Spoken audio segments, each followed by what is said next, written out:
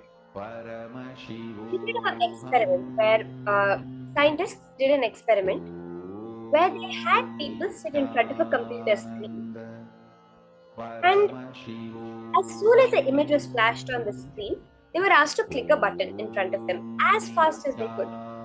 As they saw the image in the computer screen, they were asked to click a button. At the same time, they had electrodes on their brain, which was measuring their perception. They were having the brain scan happening, telling them what they were perceiving. Now, very interestingly, when the image was flashed and they pressed the button was pressed only after the brain had received the image. The brain was receiving the image first, then the image was coming on screen, and then the button was being pressed. They had a very, very accurate timer, which was calculating the button pressing, the timing of the image coming on the screen, and the timing of the brain perceiving it. All three were being measured very accurately. But the scientific research, this timer very clearly showed that first the image is perceived in the brain, second the image appears on the screen, third the button is pressed. How many of you are understanding this? when you do power manifestation, it is nothing that you are manifesting what is out there. That is why your mind perceives it first and then only it even appears on the screen.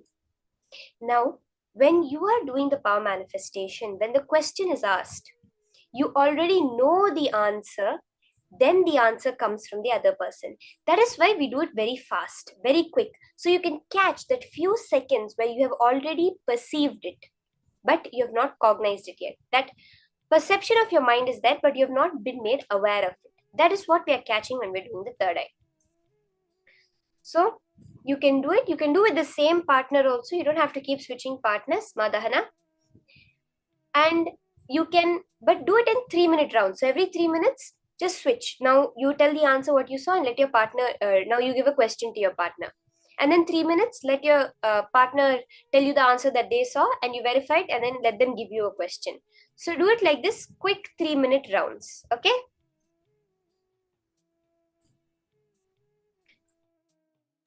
Let's start.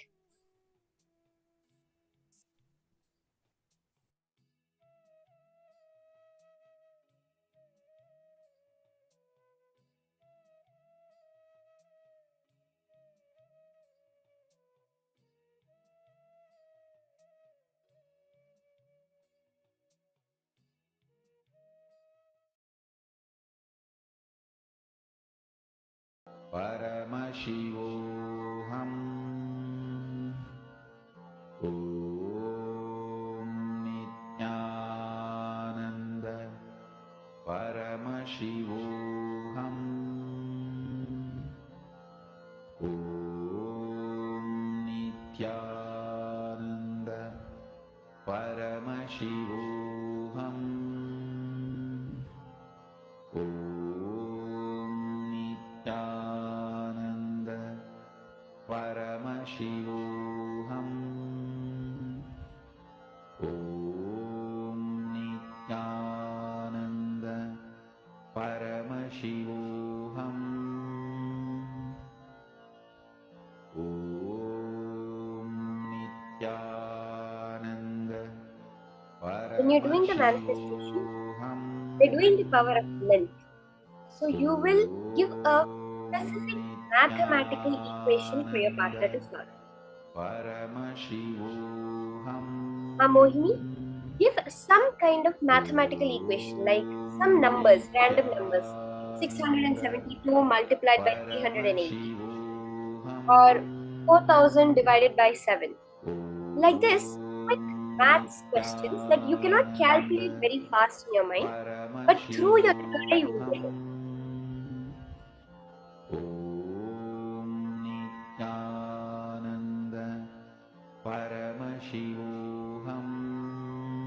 Everyone else also, you can even give yourself questions, if you're not able to connect to your partner, give yourself, write 10 mathematical questions, then 3 minutes, write what you see, then 3 minutes, write what you see, whatever is appearing in your third eye.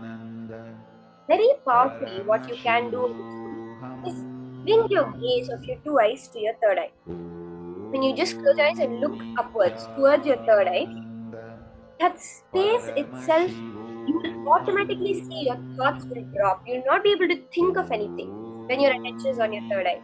The minute you think of something else, your attention will drop. You can give a mathematical equation. What is square root of 282? Different kinds of equations like this.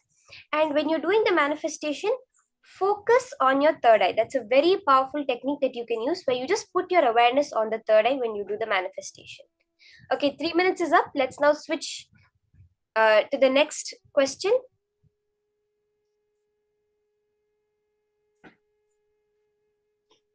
If you can tell your answer, whatever you saw, and now switch again quickly to the next question. Once you've switched, again start the manifestation. Just connect with Swamiji and look intensely at your third eye. Very clearly the answer will appear, because you already know it. That's what I was explaining, which is when you are perceiving something It's not that it has come in front of you and you are seeing it. It is that you are seeing it, therefore it is there. The Vedas talk about two things, which is drishti, srishti, and srishti, drishti. Srishti, drishti is that it's already there, it's already been created, and you are seeing it. And then there is drishti, srishti, which is you see what you want to see, you create that. That is what we are all doing in our lives. We are creating what we want to see. It is the drishti which is creating, which is doing the srishti. So from that context, understand that clearly and do the manifestation. Let's start.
Nithyananda Paramashivoham.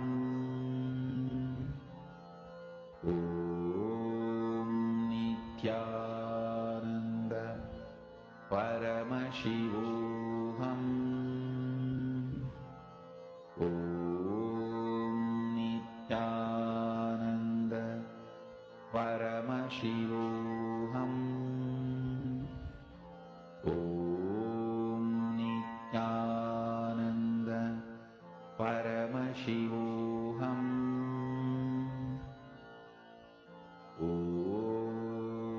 Nithyananda Paramashivoham. Nithyananda Paramashivoham.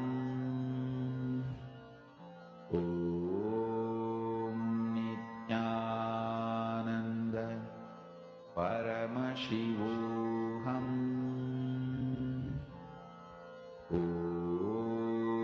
Nithyananda Paramashivoham.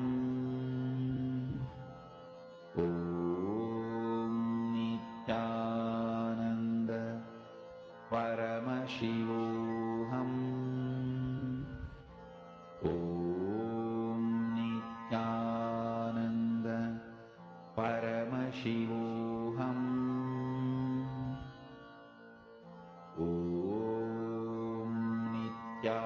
Nithyananda Paramashivoham. Nithyananda Paramashivoham.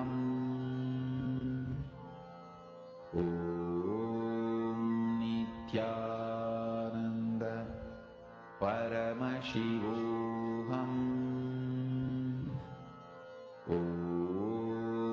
Nithyananda 3 minutes are over. Let's switch. Paramashivoham. Ma Navamani, Ma, are you doing the manifestation also? How many have you done until now?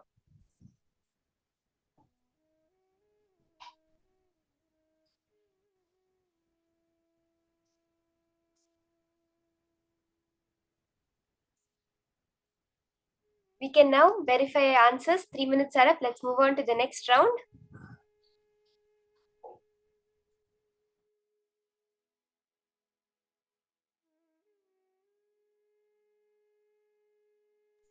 Ma, if you don't have a partner also, Ma, you can partner with someone in the Zoom, or else you can Ask yourself questions. It's very simple maths questions, right, ma'am?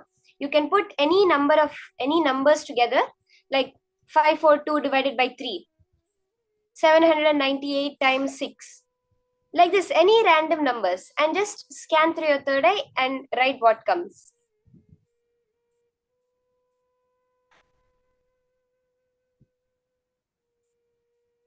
So if there's anyone who is having the issue that they do not have a partner for the manifestation, you can connect to someone in your Zoom, you can call someone, or else you can give yourself questions. Yes, ma'am. You can just give yourself any large numbers, and just in your third eye, whatever appears, immediately write it down. Ma Shamla, are you doing also, ma? Are you doing the manifestation?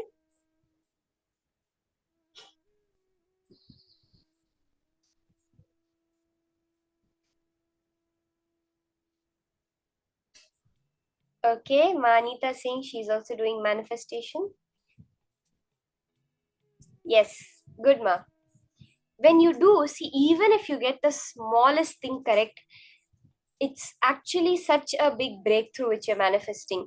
You just see, okay, like, many people, they have this thing like, oh, I get it only few times. It might be a probability that I got it, or I just might have gotten it. No. Swamiji is what we're now going to be understanding further today. One of the things Swamiji says, which we'll be understanding later, is how you have to view life. So when you're doing the power manifestation also, look at it as, of all the people I have, even the possibility known that I can do manifestation, and you'll see digits will match, ma. When you see the question and you see the answer, slowly you'll see more and more of the digits starting to match. And that is when you will itself start to get the trust. Yes, the manifestation is happening. Okay, now we're going to be understanding a very beautiful thing in the next session. It's a very important concept that Swamiji says, because the way you understand yourself, the way you understand the world, and the way you understand Paramashiva, God, is very important. We're going to be having a much deeper understanding today about Sadashiva, about Paramashiva, about his Panchakritya, the 5 actions that he does. Okay, let's now hear about this from Swamiji.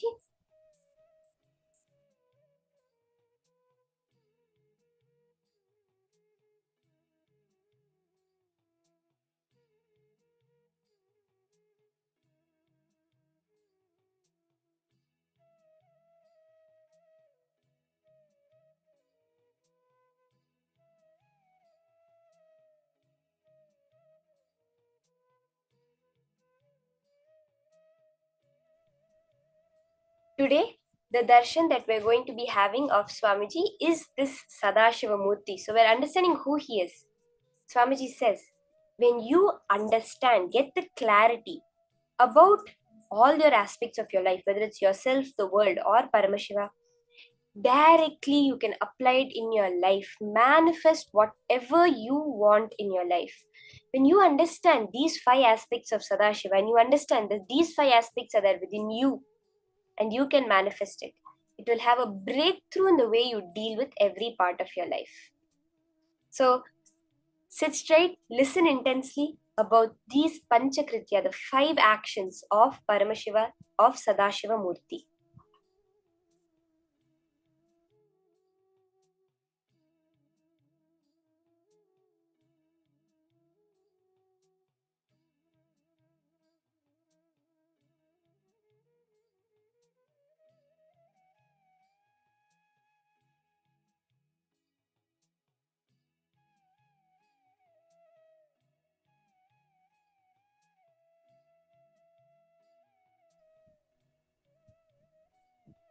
These Panchakrityas, these 5 actions, is the actions of creation, of sustenance, of liberation, of destruction, of liberation, of delusion, and of liberation. So the 5 are creation, creating, sustaining, destroying, destruction or rejuvenation, putting into delusion, and liberating.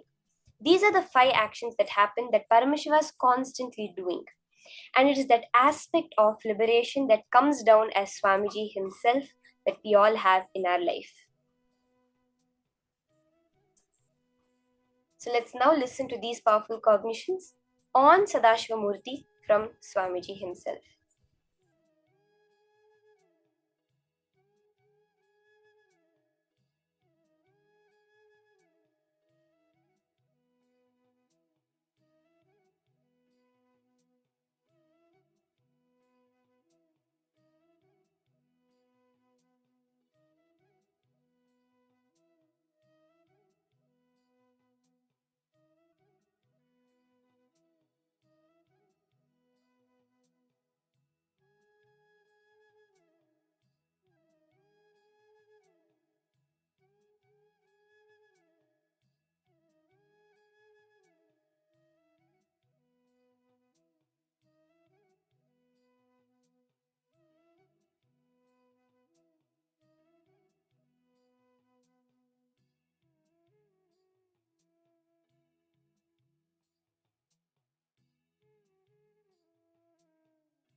Creation,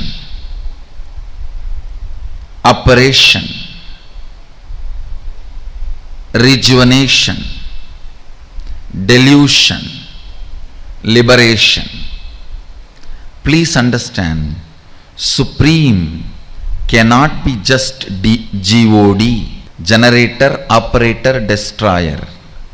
Please understand, the Supreme as per Sanatana Hindu Dharma, Bhagavan, Brahman, Sadashiva cannot be translated by the word God. The Western definition of God is generator, operator, destroyer. Only three aspects. The Hindu understanding of supreme reality is generator, operator, destroyer, deluder, and liberator. The major two aspects of life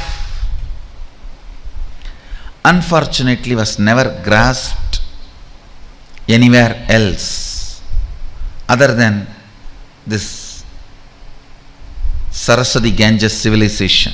Only the Saraswati Ganges civilization understood the world beyond seen. If you don't understand delusion, you can't understand beyond the four dimensions. You can't understand reality in its completion. God is not Sadashiva. Maybe I can contribute a new word, Godel. G-O-D-D-E-L. G-O-D-D-E-L. Godel. So Godel should be the word, not God. God is not Sadashiva. Sadashiva, Brahman, Bhagavan, all these words used in the Brahman used in Upanishad, Bhagavan used in Puranas, Sadashiva used in Agamas cannot be translated as G-O-D, God, used in Western theologies. Understand,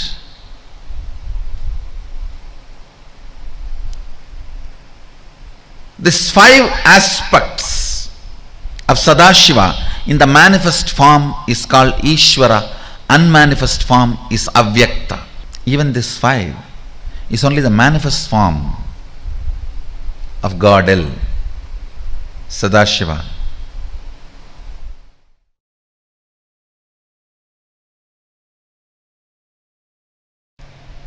Understand, many Western traditions say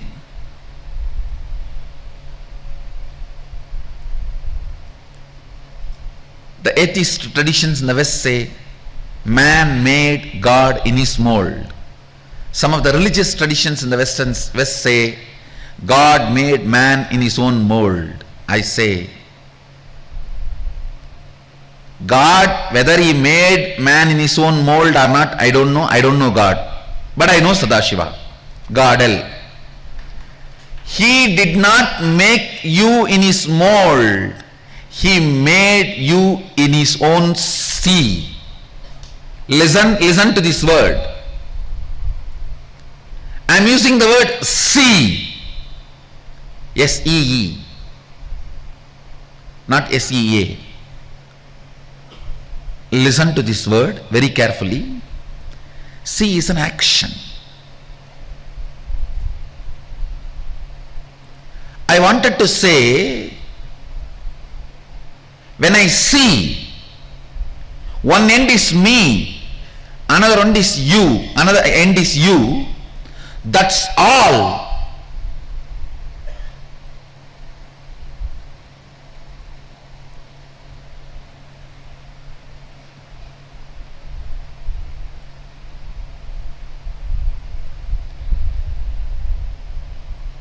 Because you are seeing with two eyes, what you are seeing, you can't absorb that into you.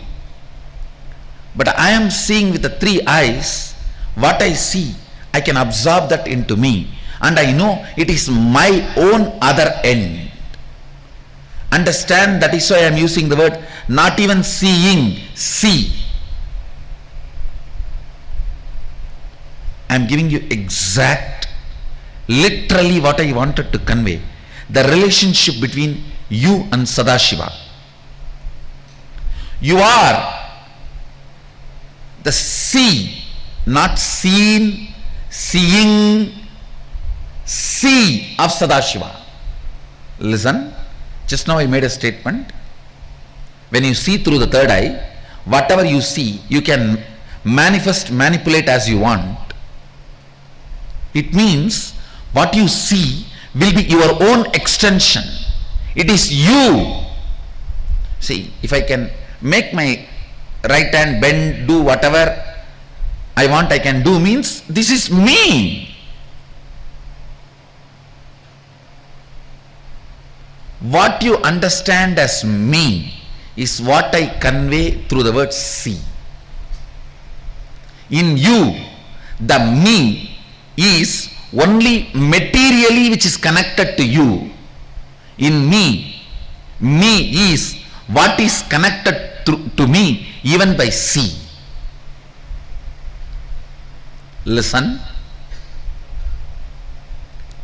For you, me means what is materially connected to you. For me, me means what is seely connected to me.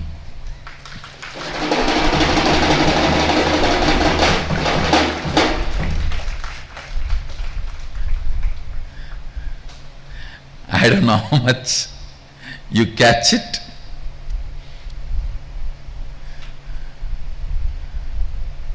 I'll just tell you this small story which really happened.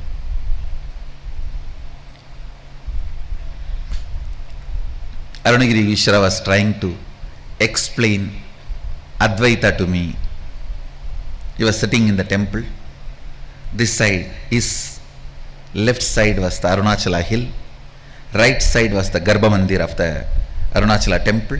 The front I was sitting. Exact eyes you guys are having now when I say me is see.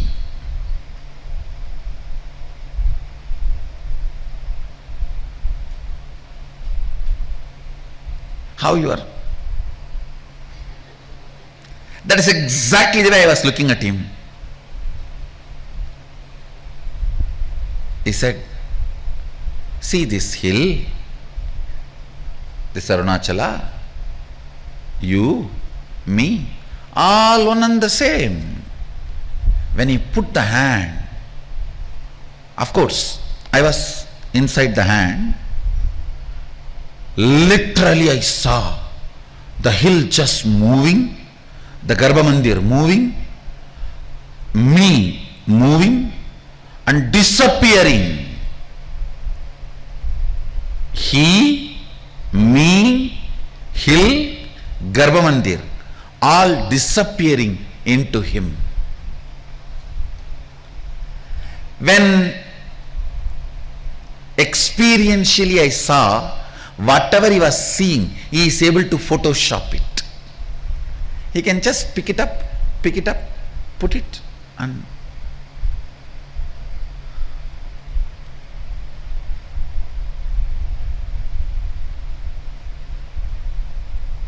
if you say, I wanted to ask thousands of things and came to energization, the moment you hugged me, everything disappeared. Everything disappeared. I forgot. Some things I remembered later, some things I don't even remember. How many of you have this experience? Then you can understand what I am trying to tell. He just merged the whole thing. Listen.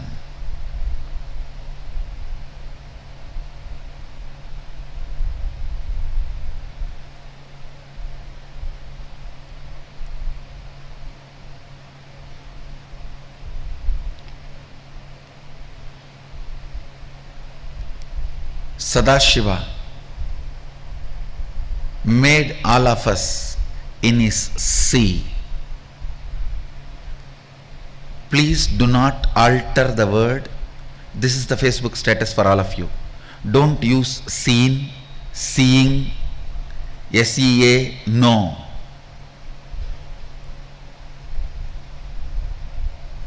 Sadashiva made all of us in his sea. Let the statement be understood as it is. Because you need to understand this concept that can be understood only by this grammatically wrong statement.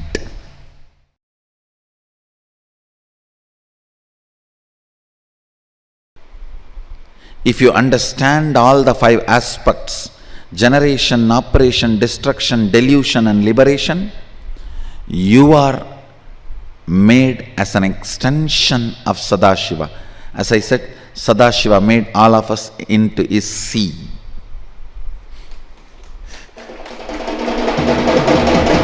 If you do not understand all the 5 aspects and are able to grasp only this generation, operation, destruction, you made God in your mold. Be careful. Are you worshipping man-made God or living as God-made man?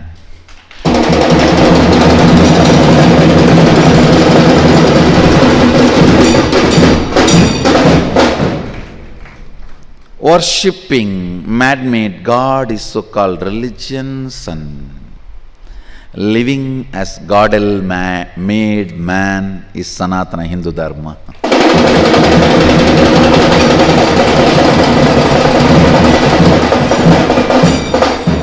For Sanatana Hindu Dharma, the ultimate is not GOD, generator, operator, destroyer, no.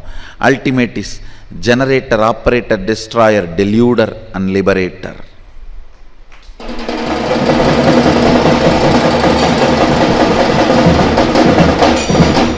If you don't understand delusion, even your understanding about generation, operation, destruction is too shallow, too poor. If you don't understand delusion and liberation, you are only chatting with the God through the Facebook, and you will be thinking profile picture is the real picture. Most of the time, it is not. It is not. The real picture is what is in Aadhaar card, not in profile picture.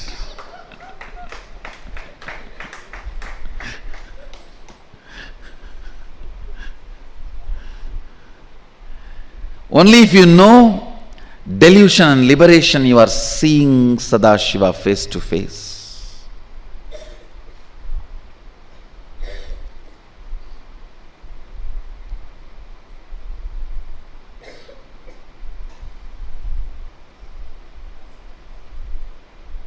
If not, it is like a relationship built through the Facebook, and when you see face to face, you will be shocked.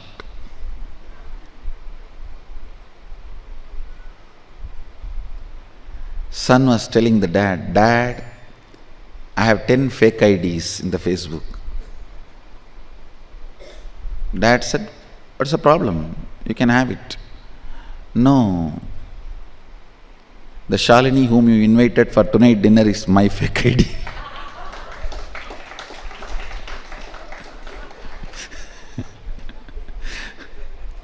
When you face Sadashiva directly,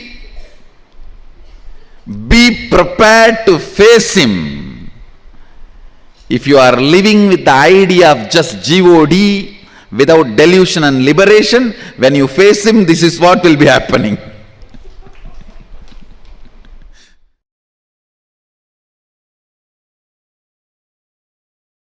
Oh, listen. Guru, Dakshinamurti, is the best, most beautiful manifestation of Paramashivam.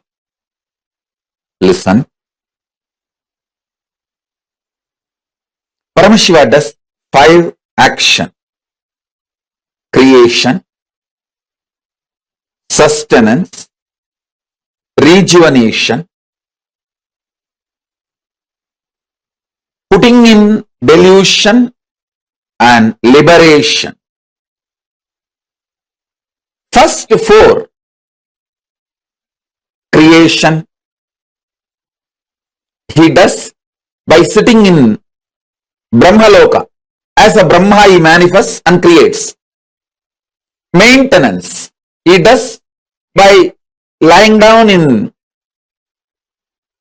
Paramapada as Parandama.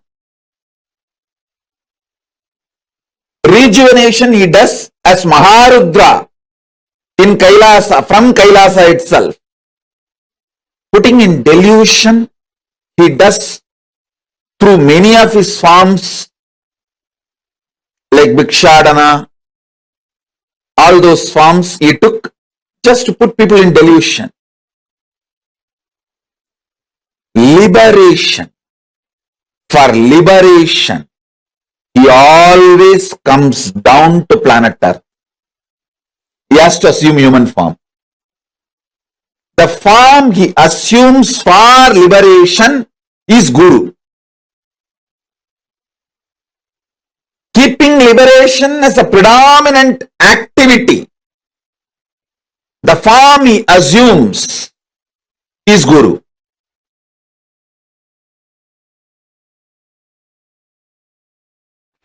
From the young age, I was taught Arunachala Hill was not geography, it is biology. It's a living energy. I tell you, even now when I go to Tiruvannamalai, I don't wear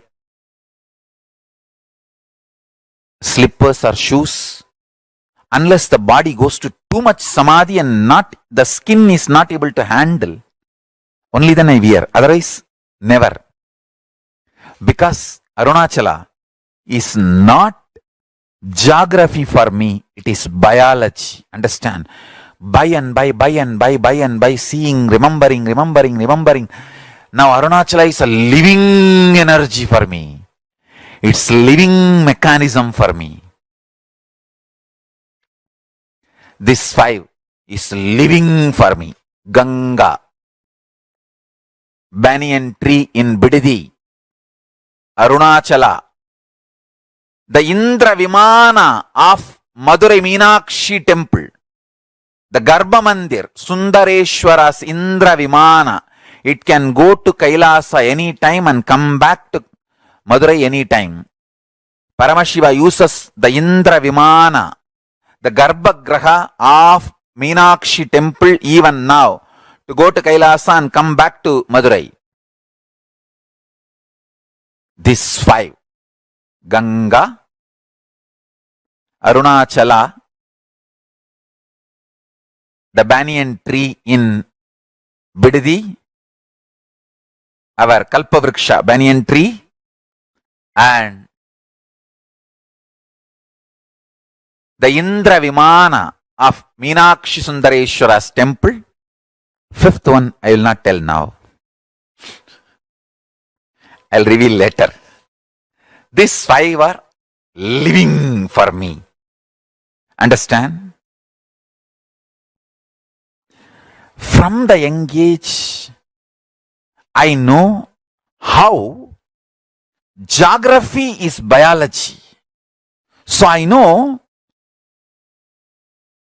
nothing happens mechanical existence way. Nothing happens mechanical existent way. Especially the level of like a creation, sustenance and all happens only if there is independent intelligence. I want you to know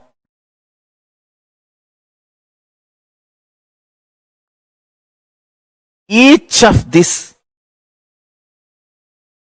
phases, P-H-A-S-E-S, and phases, F-A-C-E-S, are independently intelligent, alive and supreme. Parama. They are not bound by anyone or under anyone.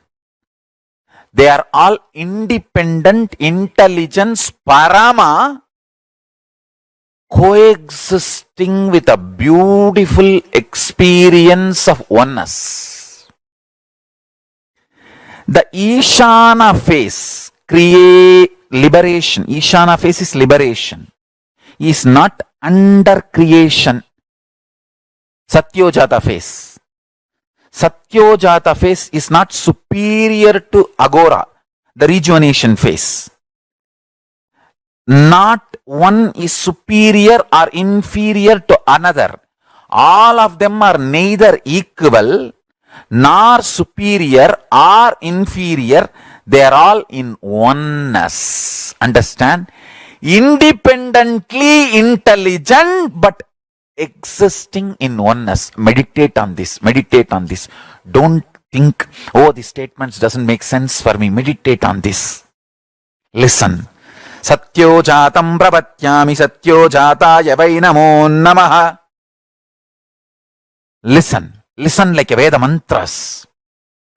Meditate. When you meditate, the superficial, stupid, materialistic logic grooves got created in your brain will be cleaned, and real Parama logic, the multi-dimensional logic, grooves will start getting created. Understand, life is all about developing your brain which can grasp life, which can grasp the higher dimensions of life. Integrity is not supposed to be practiced. If you grasp the higher dimension of life, integrity will become such a sweet expression of your life. Man who is overflowing with energy manifests integrity. Like a rich guy wears nice dress, drives big car. Same way, man with high energy manifests integrity. Integrity is the abharana, the jewelry, glorifying decoration of high energy person. Grasp the higher existence through your brain, you will catch integrity. You will catch integrity. You will just manifest integrity. Integrity is the way legends live, the way legends sing poetry about their life. Understand? Legends, their life is a leela, a dance drama wrote in the space of the cosmos. The Krishna's life is a dance drama he wrote on the space of cosmos. That is why we call it Krishna Leela. The Sundareshwara's incarnation, when he comes down again and again, when he manifests again and again, whatever he does is dance drama. He writes on the space of the cosmos.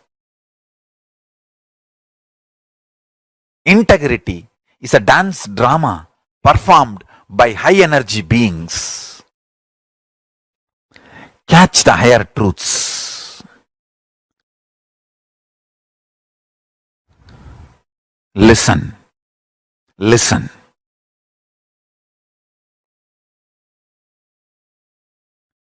When you understand the creation, sustenance, rejuvenation, pulling out of delusion, liberation, secrets of these 5 actions, you can see very clearly how a cell gets manifested and sustained and gets rejuvenated, gets into delusion and pulled out of delusion and liberation. How the whole thing happening in your body you can see. How the whole thing is happening in your life you can see. Understand? Even little understanding of the cosmos brings wow,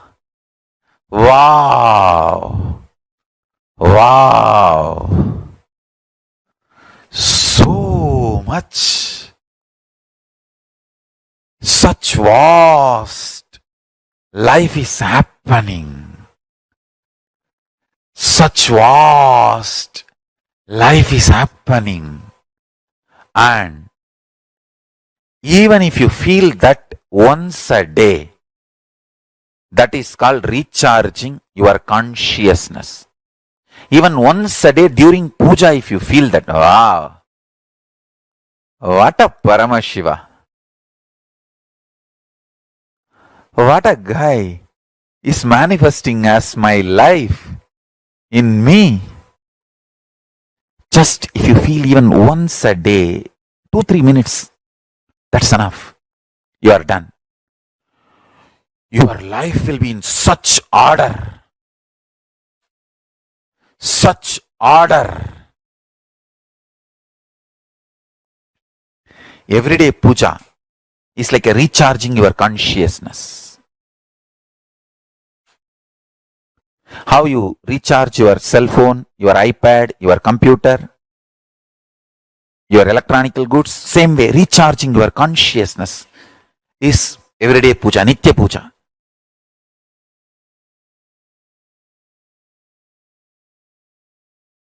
In the cosmic level, Paramashiva has 5 of his dimensions: creation, sustenance, rejuvenation, destruction and rejuvenation, putting in and pulling out of delusion, and liberation.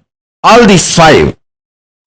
In your microcosmic life, in your pindanda microcosmic level, you play the same game. Every day, the new cells getting created, new organs getting manifested in your body is your creation. All of you need to know.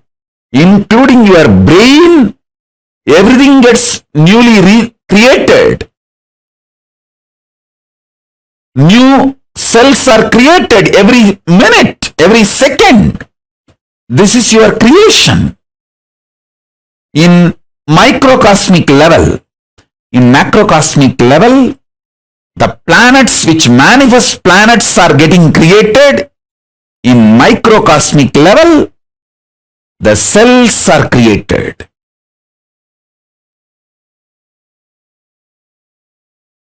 In the macrocosmic level, whatever is created is continuously getting sustained. In microcosmic level, the body you create is getting sustained. The life you manifest is getting sustained by you. You continuously breathing, inhaling and exhaling, keeping you alive is sustenance, maintenance in microcosmic level. In the macrocosmic level, destruction, rejuvenation, samhara is black holes swallowing big bangs. In the microcosmic level, the old cells getting killed and new cells getting formed is rejuvenation, samhara. In your body, in your microcosmic level, pindanda level. Same way, in the Brahmanda level, the delusion is cosmos creating deluges, pralayas to rejuvenate itself, clean itself. I told you, this year, not just corona, there are so many other natural calamities.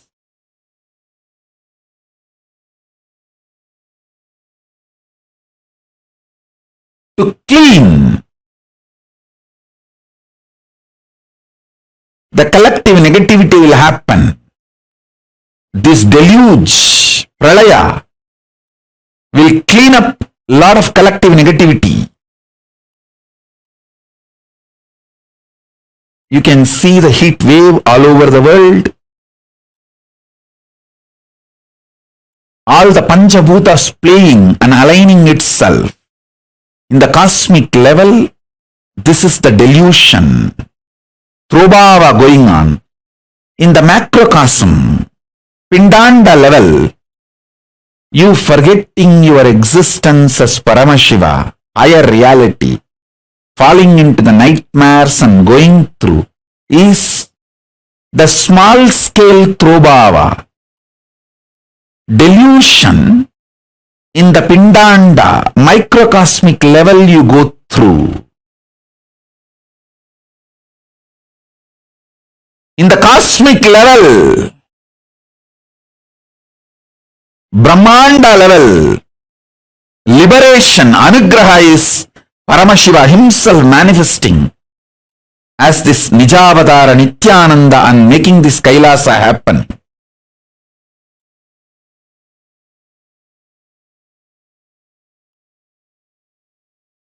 And guiding all the beings in microcosmic level, pindanda level, you receiving these powerful cognitions and liberating yourself from all this deluge by holding on to the Guru's feet is the liberation happening in you. Understand, whatever is happening in Brahmanda, macrocosm, is happening in your pindanda, microcosm.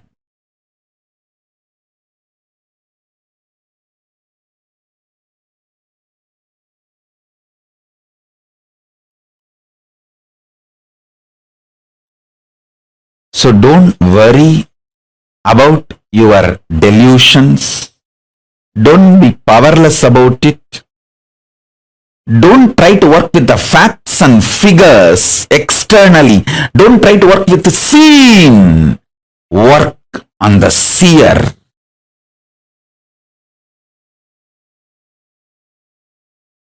Paramashiva's message directly from Sri Kailasa.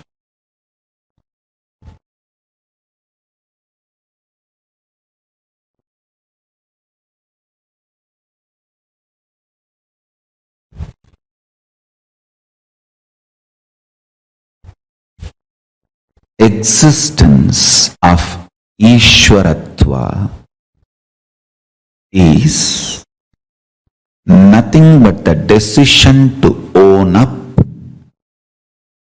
the principle of creation, principle of sustenance, principle of rejuvenation, principle of delusion, principle of liberation in your existence.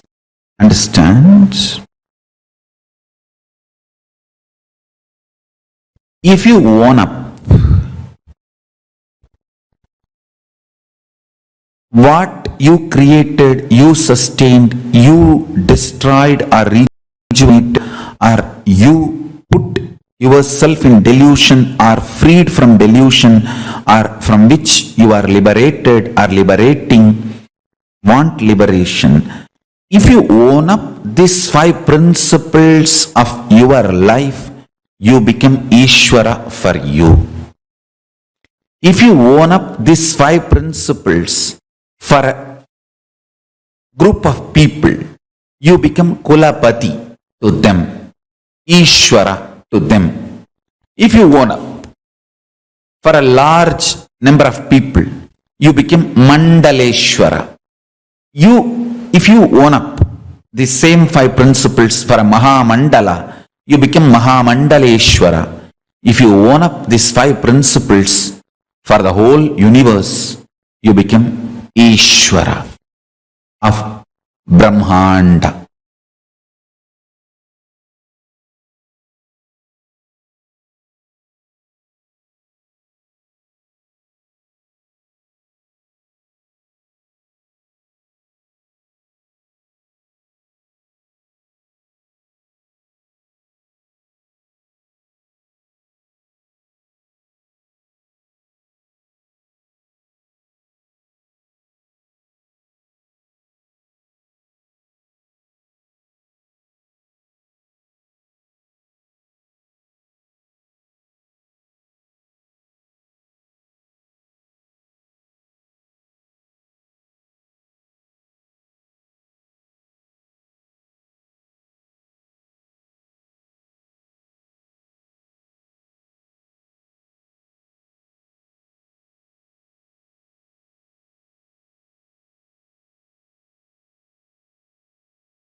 The Panchakrityas of Sadashiva. Swamiji had so beautifully explained how it is he who sits in each of these planes. As Brahma, he does the creation.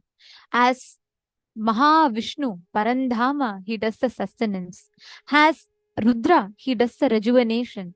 And Sadashiva manifests in all of these forms and runs the whole universe.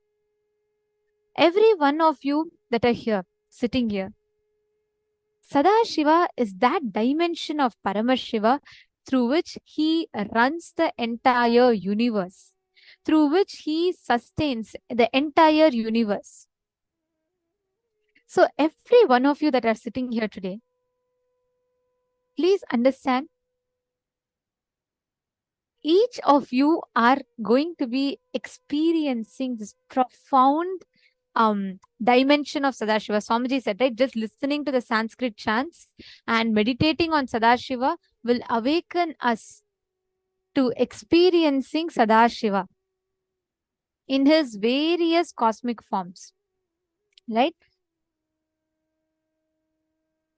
So now all of us are going to be doing a very, very powerful meditation process through which we're all going to be meditating on the form of Sadashiva. Every one of you, Ma Ratnaprabha, Ma Prematavasi, every one of you that are sitting here, just meditate. Just by meditating on the form of Sadashiva, you will start radiating those qualities.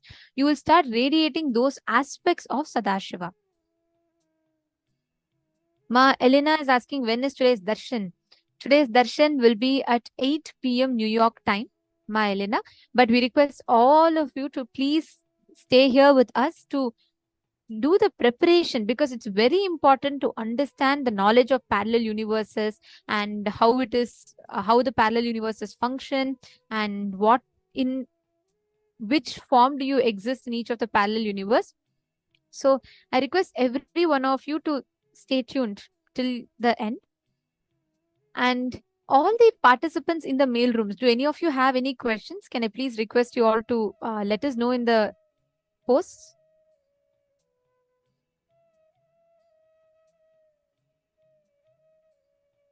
Okay, so now let us all enter into a very, very powerful meditation process where just by meditating on the form as Sadashiva, where he sits with 25 heads, 75 eyes, 50 hands, performing the Panchakrityas, Srishti, Sthiti, Samhara, Trobhava and Anugraha. God is not just generator, operator, destroyer. In Hinduism, it is God Del, putting in delusion and liberating. He performs all the Panchakrityas. And every one of you that are sitting here, we're all going to be experiencing this extraordinary, beautiful initiation. Now, just when you sit for the darshan, connect to Swamiji intensely, and each of you get ready to transfer yourself to the parallel universes, experiencing yourself in each of these. Ma Shivagami, Malaysia time, I think we'll have to calculate. No, it's 8 p.m. New York time, darshan. But Shivagami Ma, just sit and prepare yourself through these sessions, because it is important. I can give you, even if I give you an most amazing laptop that can like support you to do the best video editing, everything, unless I teach you how to set it up and use it, it's of no use, right? It is the same way. You need to know the software, how it functions, what is parallel universe, and how do these parallel universe exist, why you should know. So every one of you that are sitting here, sit sincerely and listen to these revelations. And do this practice, sit through the day and learn each of these truths that Swamiji is revealing. Okay, now the next part we're all going to be doing is Swamiji told all of us to sit and listen to these description of each of these phases of Paramashiva. There's a phase called Satyojata. And through this Satyojata phase, Paramashiva as Sadashiva does the creation. There is another phase called Vamadeva, where he does sustenance. Next is Aghora, where he does the rejuvenation. And next is Ishana, where he puts people into delusion. And the last one is Tatpurusha, where he does the liberation. Now, each of these 5 phases of Paramashiva, Swamiji told 2 important things. He said one is phases, the physical phases. Second is phases, PHASES, phases, and FACES, phases, both. Both of these Paramashiva does as Sadashiva. So the Panchakrityas happens. Understand, each of you do the creation, each of you do the sustenance, each of you do the rejuvenation, each of you do the putting in delusion, pulling out of delusion, and each of you do liberation. When you meditate on these forms of Paramashiva, understand you will just experience such phenomenal aspects of you awakening inside of you. Ma Zing, Ma Joyce Liang. Are you understanding?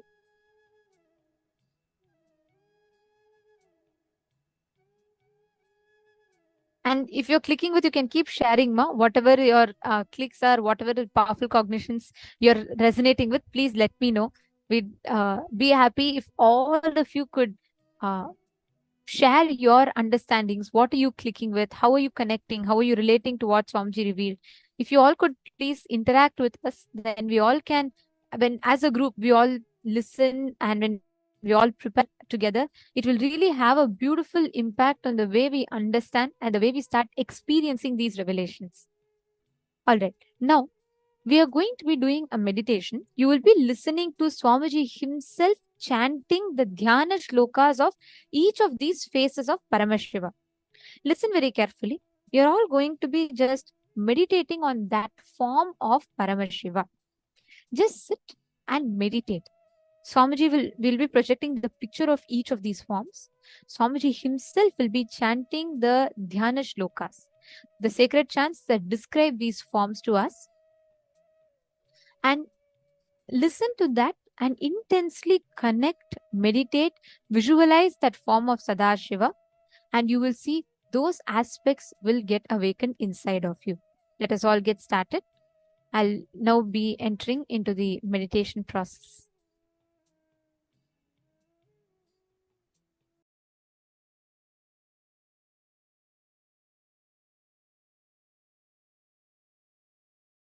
You can see Satyojata Murti. It intensely on Satyojata Murti.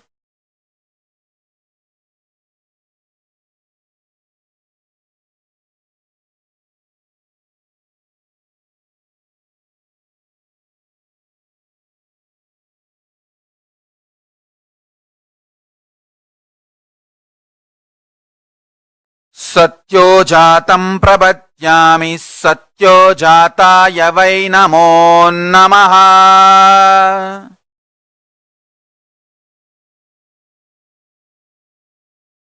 Satyojatam prabhatyami satyojataya vai namo namaha.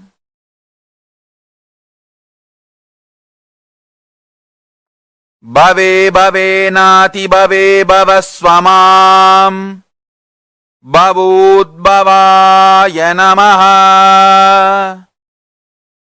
Satyojatam prabhatyami satyojataya vai namo namaha. Bhave bhave nati bhave bhavasvamam bhavudbhavaya namaha.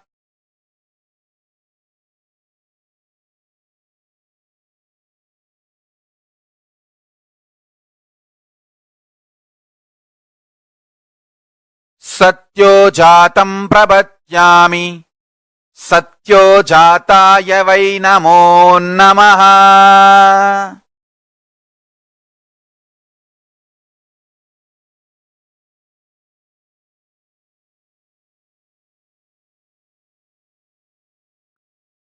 Satyojatam prabhatyami satyojataya vai namo namaha.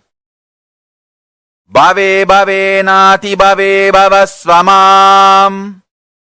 Bhavudbhavaya namaha.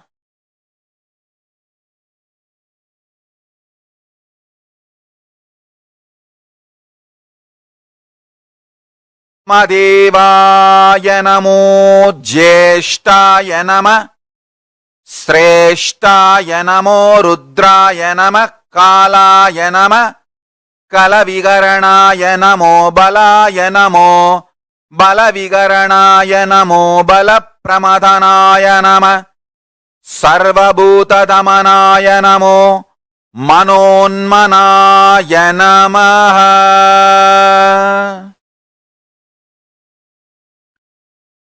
Vamadevaya namo Jyeshtaya nama. Sreshtaya nama. Rudraya nama. Kalaya nama. Kalavigaranaya namo. Balavigaranaya namo. Balaya namo. Balapramadhanaya namo. Sarvabhutadamanaya namo. Manonmanaya namaha.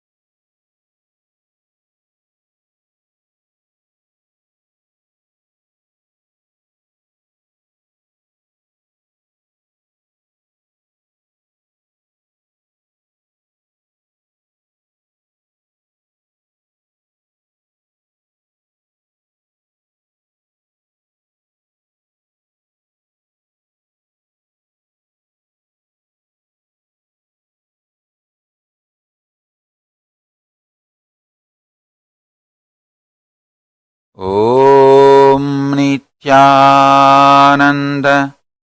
Paramashivoham. Vamadevaya namo Jyeshtaya nama. Sreshtaya nama. Rudraya nama. Kalaya nama. Kalavigaranaya namo Balaya namo. Balavigaranaya namo Balapramadhanaya nama. Sarvabhutadamanaya namo Manonmanaya namaha.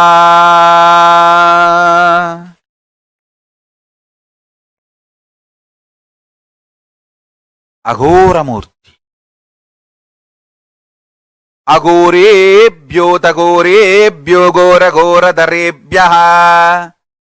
Sarvebhyo sarva sarvebhyo namaste astu rudrarubebhyaha.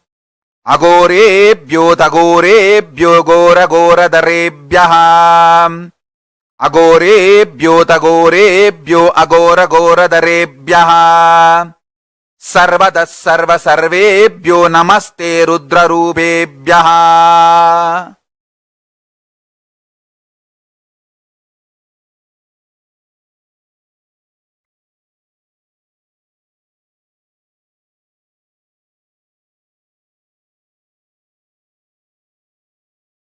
Om. Om. Om.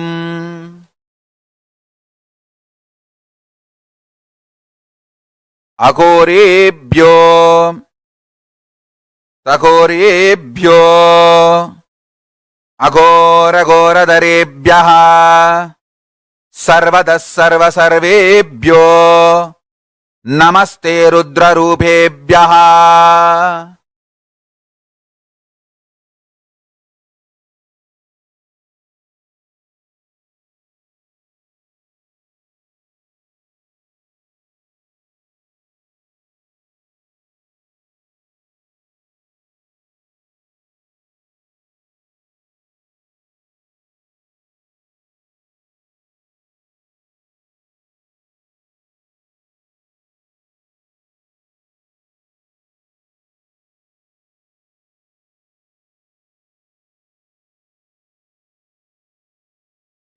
अघोरेभ्यो तघोरेभ्यो अघोरघोरधरेभ्यः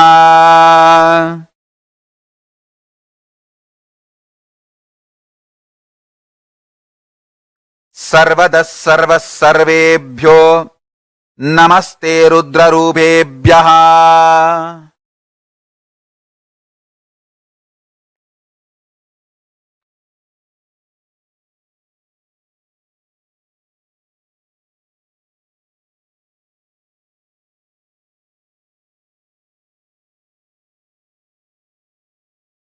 तत्पुरुषाय तत्पुरुषाय विद्महे महादेवाय धीमहि तन्नो रुद्र प्रचोदयात् तत्पुरुषाय विद्महे महादेवाय धीमहि तन्नो रुद्र प्रचोदयात्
तत्पुरुषाय विद्महे महादेवाय धीमहि तन्नो रुद्र प्रचोदयात्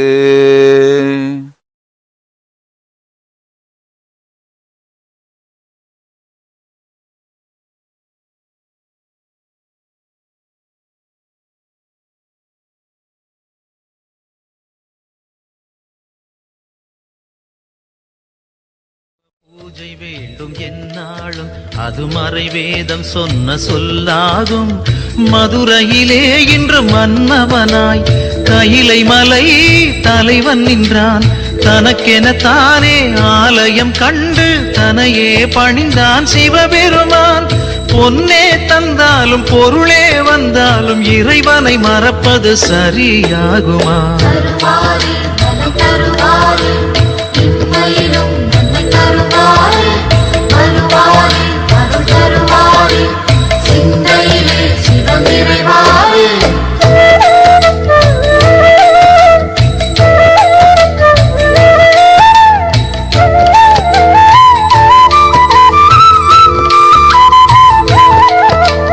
நடுவூரில் நின்ற ஒரு தெய்வம், அது நலம் வாழ வைக்கும் சிவரூபம்.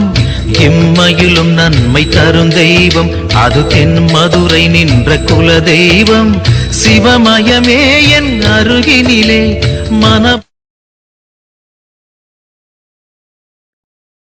ईशानः सर्वविद्यानाम् ईश्वरः सर्वभूतानाम् ब्रह्माधिपति ब्रह्मणोऽधिपति ब्रह्मा शिवो मे अस्तु सदा शिवोम्।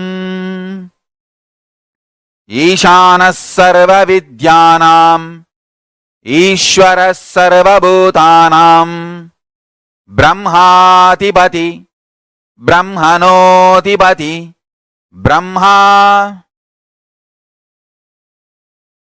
शिवो मे अस्तु स एव सदा शिव ओम् सदा शिव ओम् Sadashiva Om.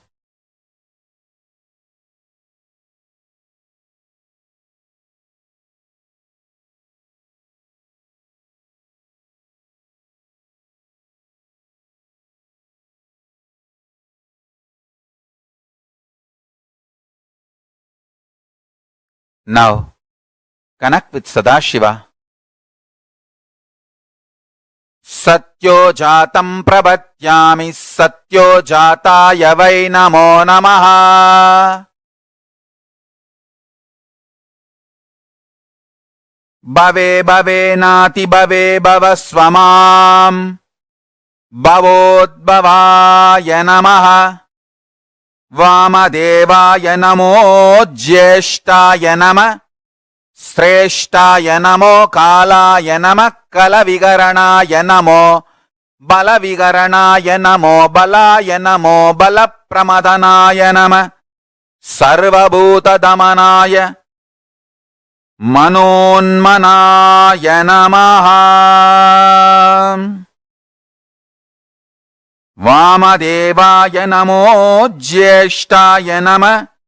Sreshtaya namo rudraya nama kalaya nama kalavigaranaya namo balavigaranaya namo balaya namo balapramadhanaya nama sarvabhuta damanaya namo manonmanaya namaha.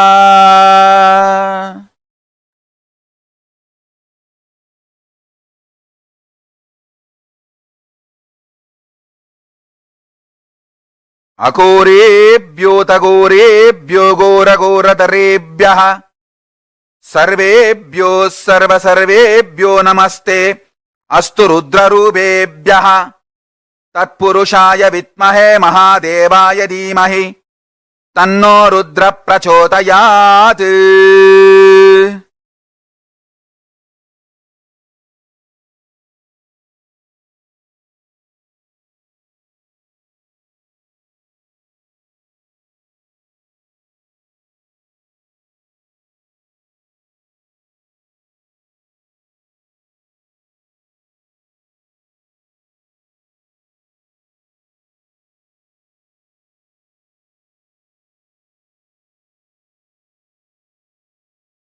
Tatpurushaya vitmahe mahadevaya dhimahi tanno rudra prachodayat.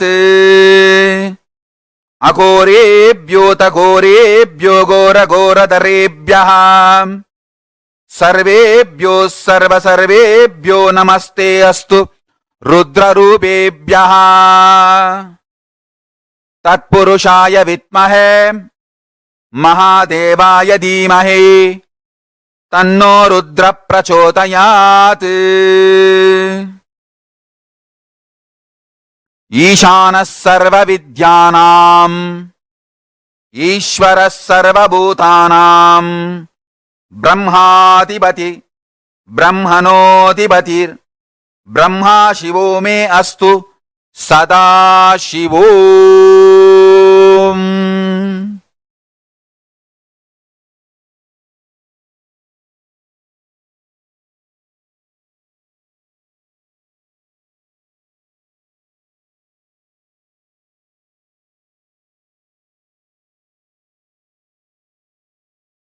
Om. Om. Om.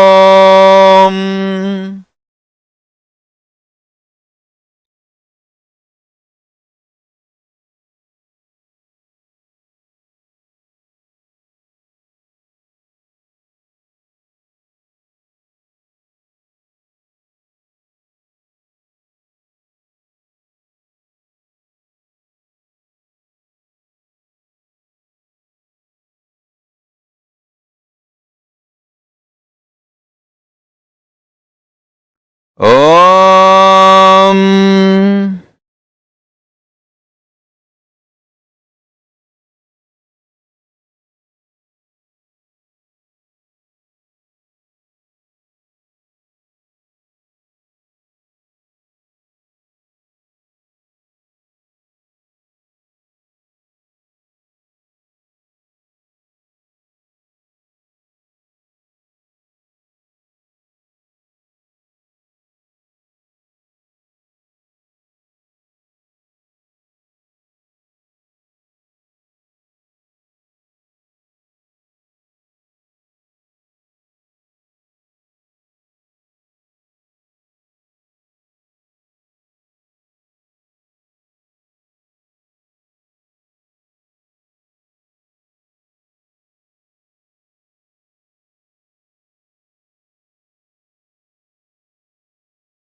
connect with Paramashiva, Mahasadashiva.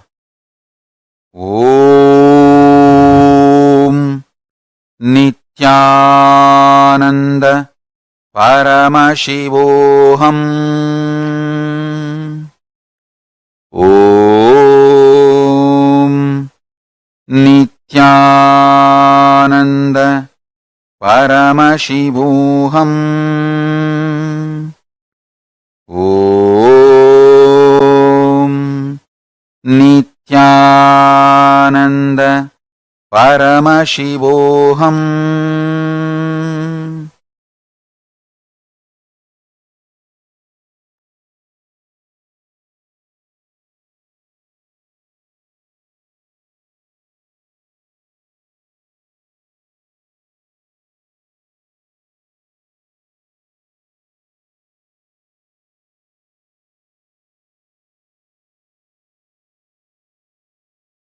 Shrunuta brahmana sarve guhyat guhyataram param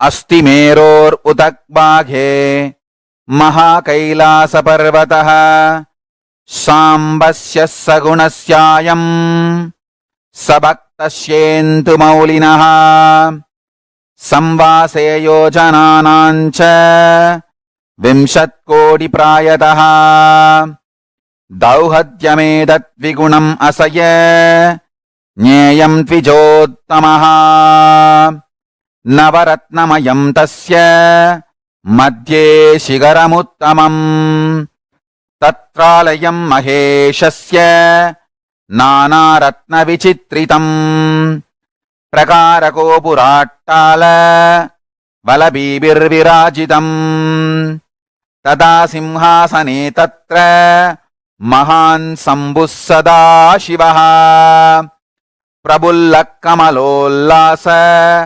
पञ्चविंशन्मुखज्ज्वलः धृतनानायुयोद्भासी पञ्चाशत्करमण्डितः प्रबुल्लरक्ताम्बुजाट्ट श्रीनाभ्यां श्रीयुगपाज्वलः विचित्ररत्नकसितः भूषणैरभिभूषितः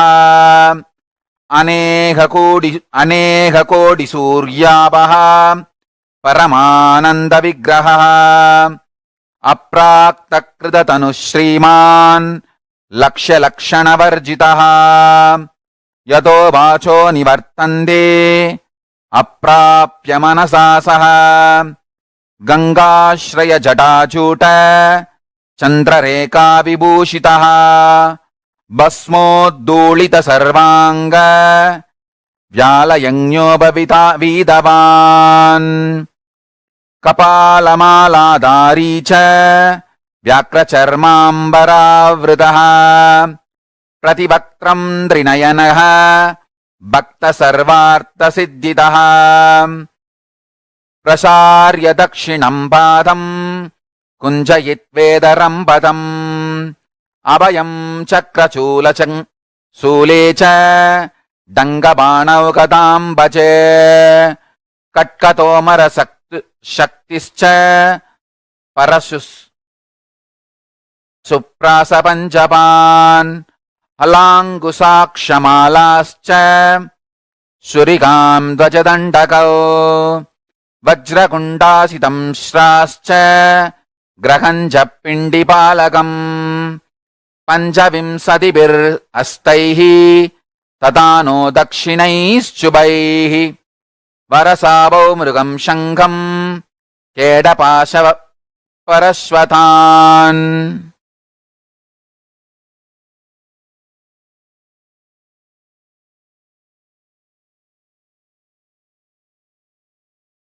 मुत्करं डमरुं गण्डां रुद्रवीणां च पुस्तकम् कपालमुण्डकट्वाङ्ग कुशुण्डीपरिधानभिः बालं भट्टसंवेत्रं कमण्डलूहुदासनौ कर्तरीं मुसलं पिच्छं पिप्रत्वामैस्तथा करैः महान् सदाशिवस्योऽयं राजते तत्र पर्वते।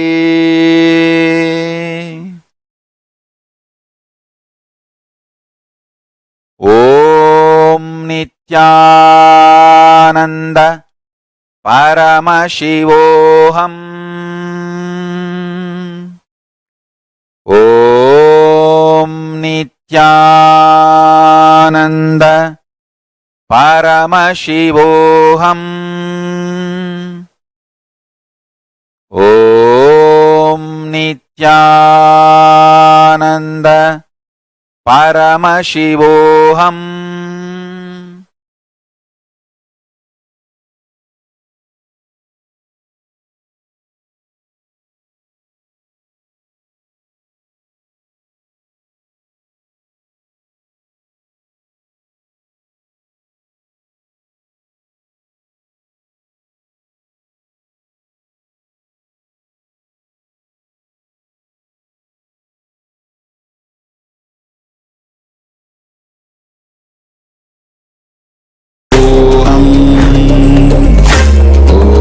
ॐ नित्यानन्द परमशिवोऽहम्। ॐ नित्यानन्द परमशिवोऽहम्।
ॐ नित्यानन्द परमशिवोऽहम्।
ॐ नित्यानन्द परमशिवोऽहम्।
Relax slowly. After that beautiful meditation with Swamiji,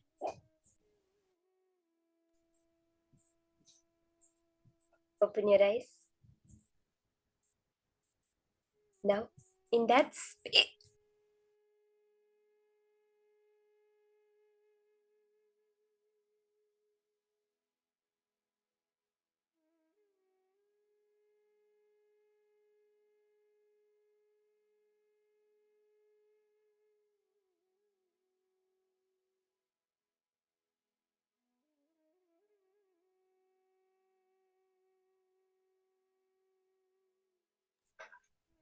in that same space of Sadashiva,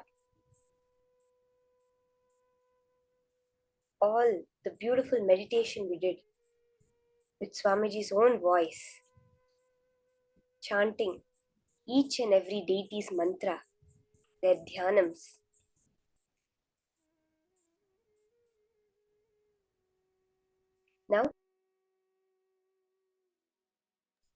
Now let's enter into the power manifestation session. As we did in the last round, we're going to be continuing this beautiful power of length dimension. So quickly pair up, partner up. You're going to be again quickly 3 minutes for each round. Let's divide ourselves into the Nitya teams and Ananda teams. So quickly, can we all form partners, please? In the chat, within the chat itself, just amongst each other, you can quickly form partners.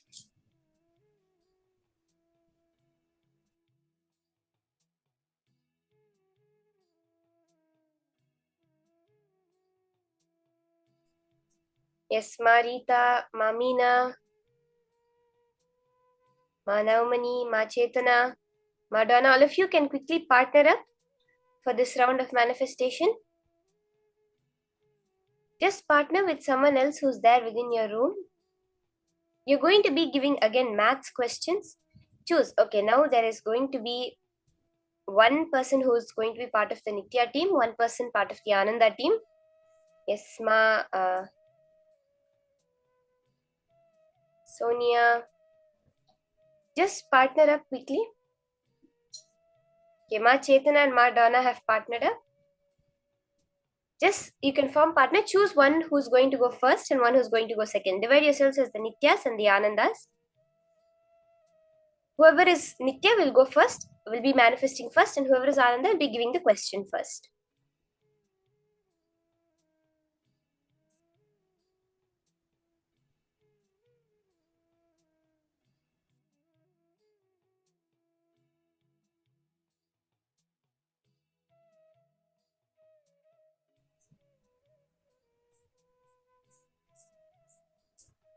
Ma Malu here.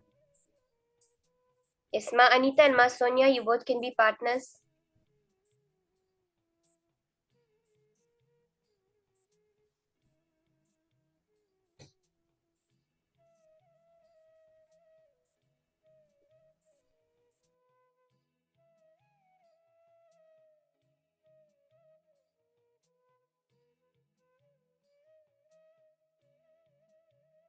Let's start. Okay, let's now start the manifestation. Give each other maths questions. We're starting 3 minutes now. The first round, you can give your partner a mathematical question. Any complicated math sums, it can be like random numbers. It's very easy to come up with these numbers. So let's do it very fast. And before the logic has the time to kick in, within that 3 minutes, let's find the answers through our third eye. Okay? See, Swamiji's energy is there with us very powerfully now. After that process, we are literally manifesting Sadashiva himself. So let's start. 3 minutes starts now. First round starts. Everyone starts scanning, connecting. Get whatever appears in your third eye. See very clearly when you look into your third eye, when you put your awareness there, when you remember Swamiji, the words will just appear very clearly. You'll be able to see the numbers. You'll be able to feel with such conviction. Sometimes you'll hear the numbers, even though nobody says something. In your ears, you'll hear it. In many ways like this, if you have the Krishna Shila in the morning, we requested all those who have the Krishna Shila, within that Krishna Shila, within your alchemy product also, you'll be able to see the numbers appearing. So you can scan. There's just a couple of minutes left. 1 minute is over. We have 2 more minutes to continue scanning.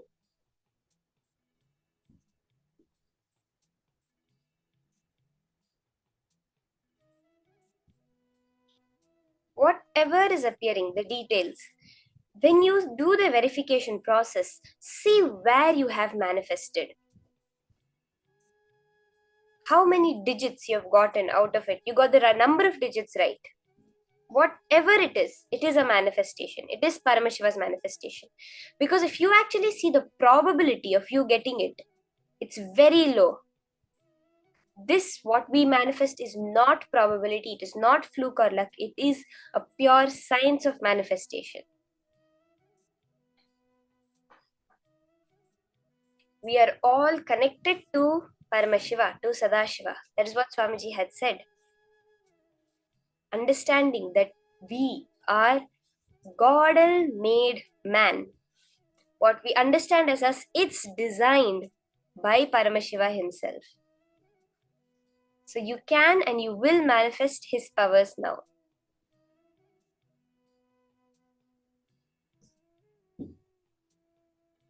Less than a minute left. Let's now start verifying. You can send your message, whatever you saw in your third eye, to your partner. Quickly, just tell the numbers, whatever appeared to you. You can just share it with your partner now.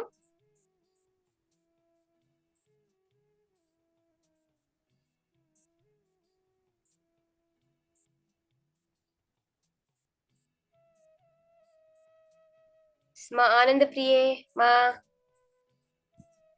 All of you also continue manifesting. Quickly share with your partners.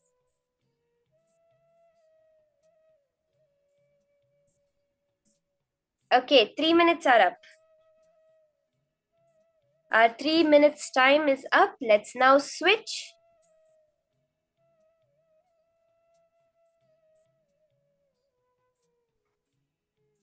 Now you're going to give a question to your partner. It's the next round. Now all the Nityas will give the question to the Anandas. Let's start. 3 minutes again, starting now.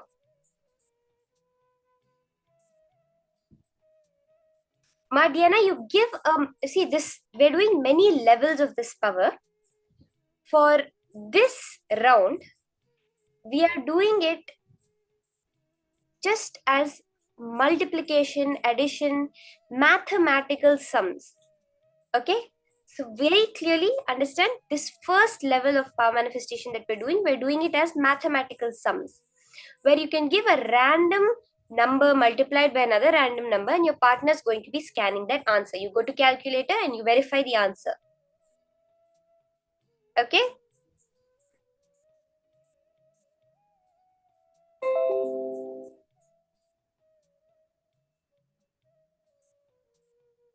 Quickly, you can start scanning now. It's a very simple process. The minute the round starts, you have your question, take the question, drop it in your inner space and look into your third eye. Connect to Paramashiva. He will tell you numbers. There's another way of doing it. You can keep any deity you have also. You can tell, now let's say you have Paramashiva deity, you have Swamiji's deity. Swamiji, now tell me what are the numbers. And you will literally, Swamiji will come and tell you what the answer is.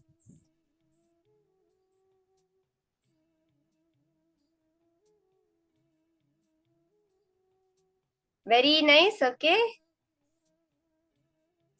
Just within the 3 minutes, whatever is appearing, if you find it easier for you, you can also have a pencil and a paper where you can quickly note down and then take your time typing it down. Or else keep the chat open and as you see it, just type it down. If you're seeing 7 is coming up, press 7. If you see 2 is coming up, press 2.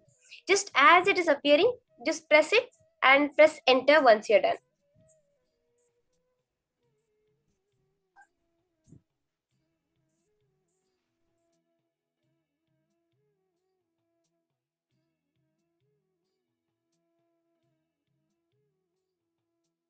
Okay, we have about less than a minute left for this round. Let's verify our answers.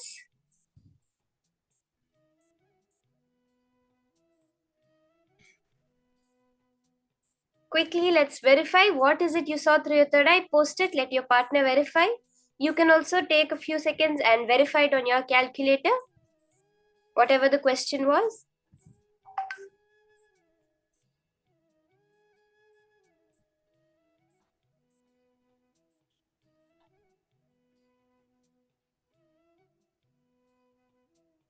Yes, just mathematical questions for which the person will give the answer. I see some people are doing mind reading, which is the power that we had done yesterday, that Swamiji had initiated us into yesterday.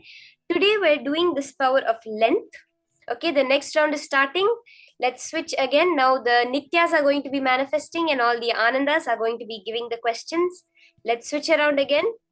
Get your question, any mathematical number, like 432 into 78, 560 divided by 3. Any numbers you can get, and just write down whatever answers are coming in your third eye. Yes, Madonna, that's beautiful. Ma Chetana has manifested. Ma Chetana has manifested very close to the answer. That's awesome, Ma.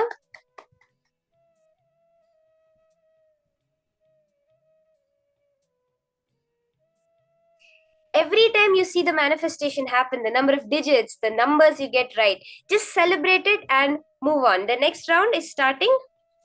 Now, another 3 minutes. Let's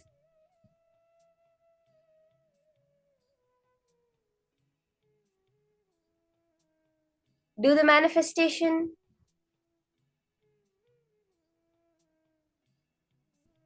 Maren, Marini, R-E-N-E, I'm not sure how to pronounce it. Maren, it's not a guess, it's a manifestation. You're going to be seeing the answer exactly it is. We're not guessing the answers.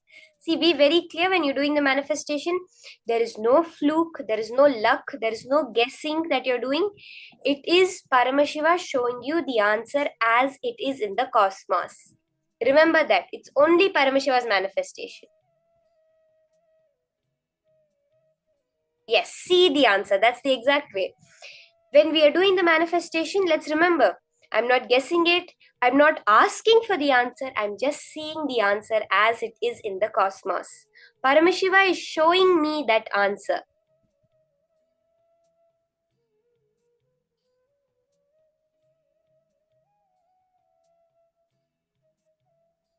About 1.5 minutes left for this round.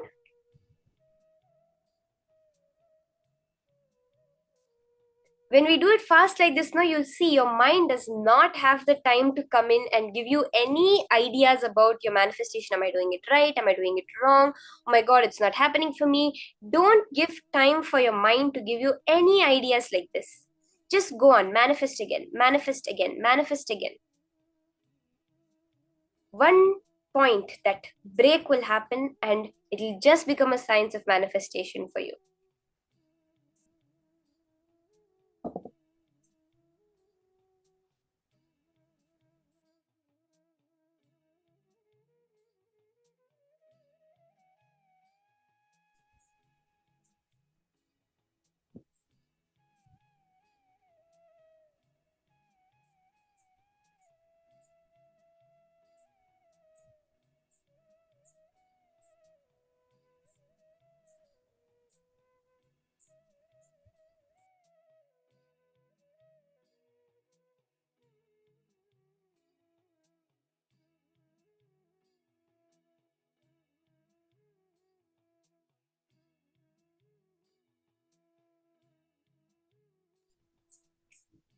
Just do it as a manifestation, like a rapid fire game you're playing with your friends. That's it. Let that, when you're in that space of joy, when you're not holding yourself tightly, trying to hold some identity, some idea that you want to project about yourself, when you just drop that in the fun, in the play, in the speed of your manifestation, that second Paramashiva will manifest. Okay, 3 minutes are over. Let's verify. You can send your answers in the chat. You can also just type it in your own calculator, verify your answers, and post if you've gotten it right. Let's start the next round. Another 3 minutes starts now. You can switch the other person manifesting now. Send a question. Now it's the Ananda's turn to manifest.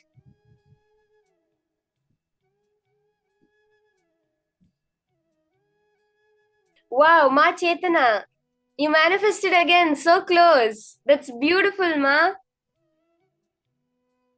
That's awesome. Looks like you're clicking with this power a lot, Ma. Let's do it more and more. Very soon you'll see.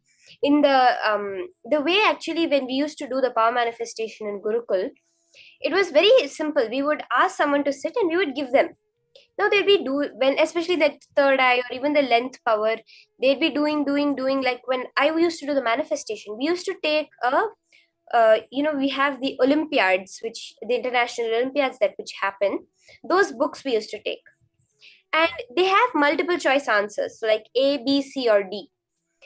We would not even bother reading the question or bother reading the answer. We would see how many questions are there. Write down the number in our book. Just look through our third eye and write down A, C, D, B, E, A, B, C, C, D. Just quickly write down whatever we see in our third eye and then verify it. Most of the time we would get like 70 to 80, even 100% right, which has happened. Like out of 100 questions, all 100 have come accurately. We have neither read the questions nor read the answers. Just as our third eye said, we wrote down which of the multiple choice it was. Like that, do the power. Do not even try to bring your logic into it. Oh, it's these many multiplied by these many. It might be these many digits. No. The third eye shows, just write it down like that.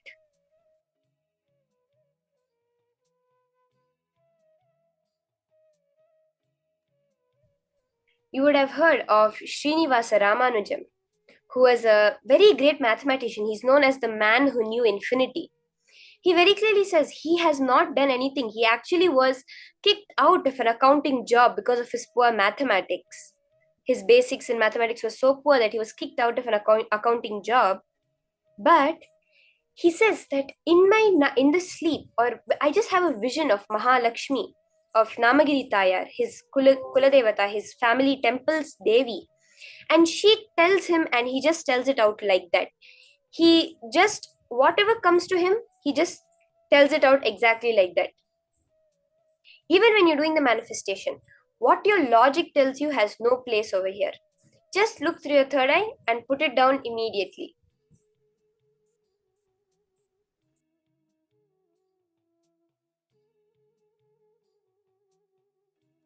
Okay, the next 3 minutes are almost over. Let's now verify. You can post your answers in the chat.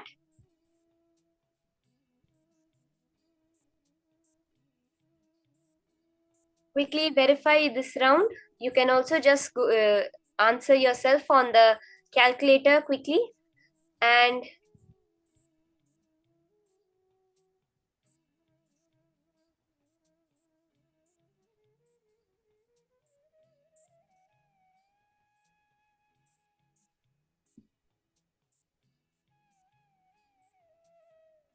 let's switch around again. Now get your next question from your partner. Now the Nityas are manifesting. Let the Anandas give the question. We'll just have one more round after this. So let's quickly do it. Let's give that gap between our thoughts for Paramashiva to manifest within us. No guessing. No guessing, only manifesting. Even in your words, do not use the words like guess, I think it may be this, is it this? No. Paramashiva has shown this to me, it will be right. You are seeing the truth as it is. When you ask someone, can you verify if this number is right? And you give them a number, then what are they going to do? They're going to open and they're going to read it. They're not going to guess it. The same way, now your Paramashiva is showing you the number, you're not guessing it. You're just reading it out as it is shown to you by the cosmos.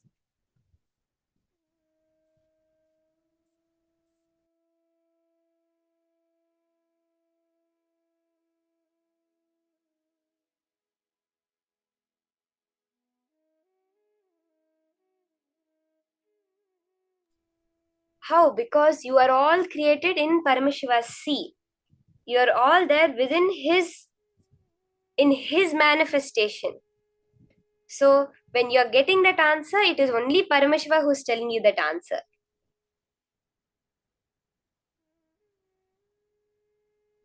Let's continue.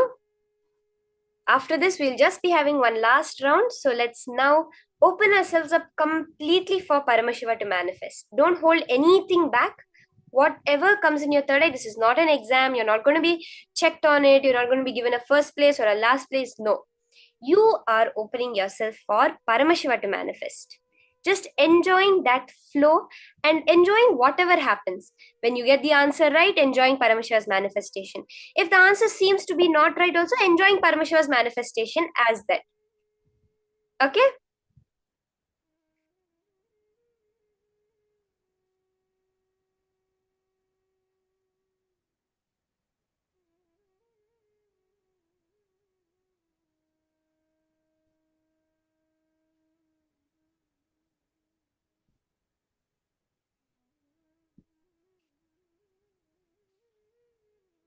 Just look into your third eye and type down the answer and send it. Once you've sent it in the chat, you can verify also. Go to the calculator, verify, and see what the answer is coming and move on to the next round. Move on to the next question. You have just a few more seconds for this round.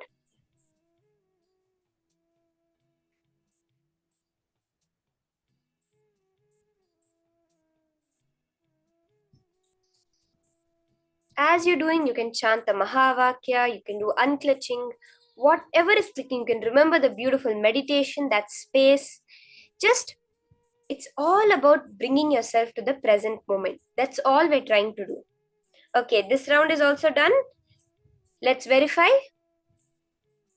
Send your answers, verify your answers, and switch partners. Now for the last round, we're going to be having the Anandas manifesting.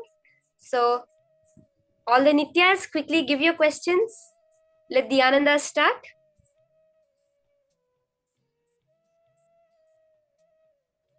We're doing it very fast so that we do not have any time for the mind. That's what is constantly jumping between the past and the future. We want only the present moment. So when something is just startling us, or when we have a wow moment, a click, a powerful cognition, that's the moment we fall in the present. Now when we're doing it like this, we're just working towards that few seconds of being in the present moment without thoughts, where Paramashiva is allowing to manifest within us.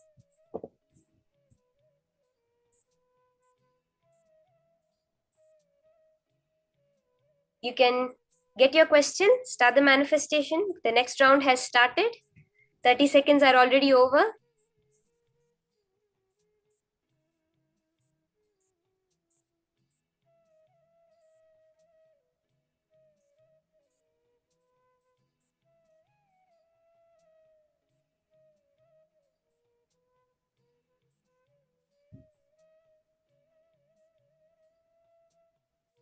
Okay, I'm seeing more manifestations happening.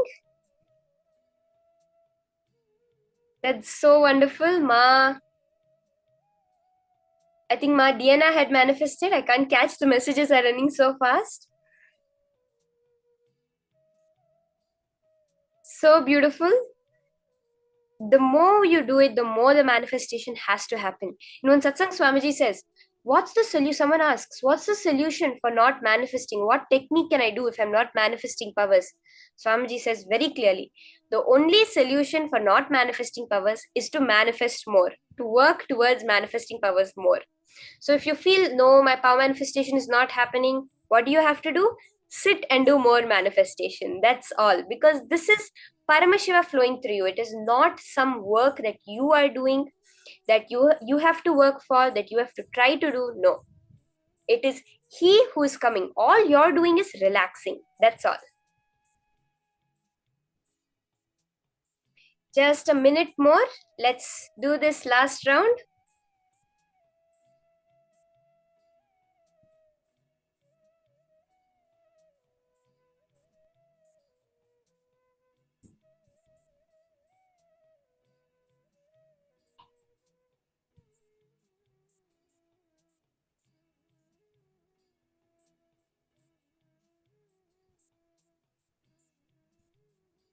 Yes, Ma Rain, you also manifested. I see that you got it 2 times right. That's awesome. Celebrate, clap for yourself. Enjoy Paramashiva's manifestation that's happening. Okay, now you can verify. Let's verify your manifestation. Put it into your calculator, get the answer, and look how was your answer matching with it. This is such a beautiful energy, the space that we're all creating by doing so much power manifesting, just balancing ourselves, aligning ourselves to Paramashiva. Now, let's understand more about this. Okay, it's going to be a very interesting session, which will give you such a next level understanding, what you think of as right, as wrong, as things you're supposed to do, things you're not supposed to do.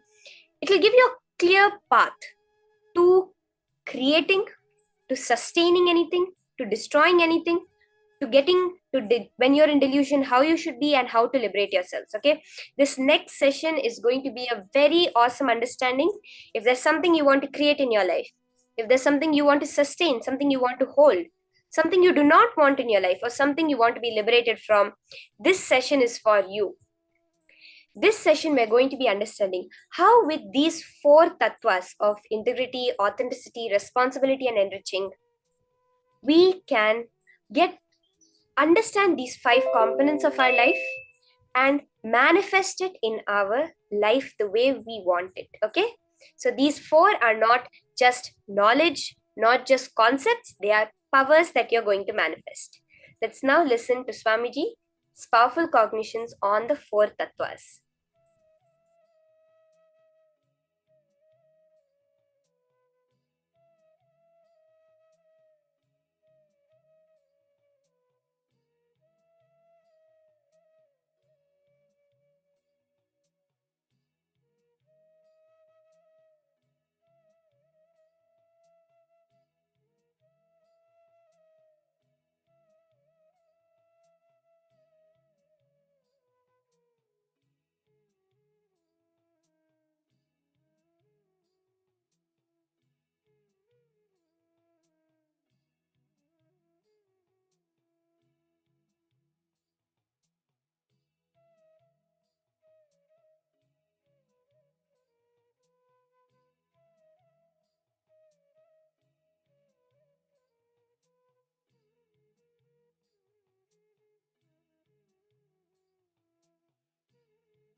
Listen intensely.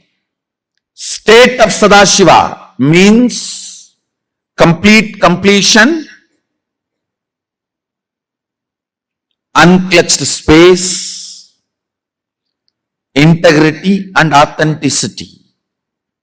All that forms the state of Sadashiva.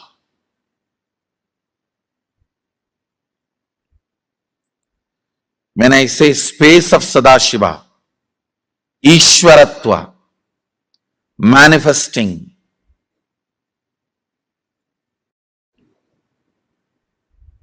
responsibility and being a leader for other beings, to move to the Sadashivatva. State means completion, unclutching, integrity, authenticity, all that. Space means being a leader, responsibility, enriching, causing, all this. Then comes manifesting powers of Sadashiva. Understand, when you decide to be leader and lead people towards Sadashivatva, Sadashiva empowers you with all his powers. Understand, when you exhaust your 2 hands, he gives you 1,000 hands. When you exhaust using your 2 eyes, he gives you 1,000 eyes.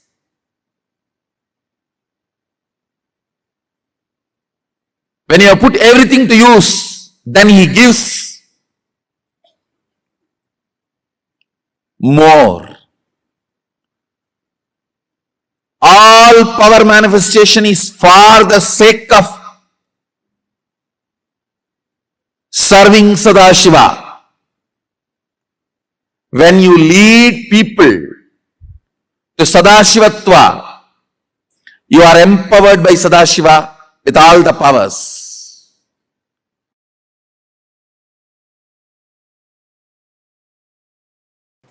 The manifest and unmanifest components of Sadashiva is part of you. The manifest is Satyojatam, Tatpurusham, Ahoram, Vamadevam, Ishanam. If I put it in your user-friendly language, I should tell you, I am not translating, I am putting it in user-friendly language, means roughly equating it.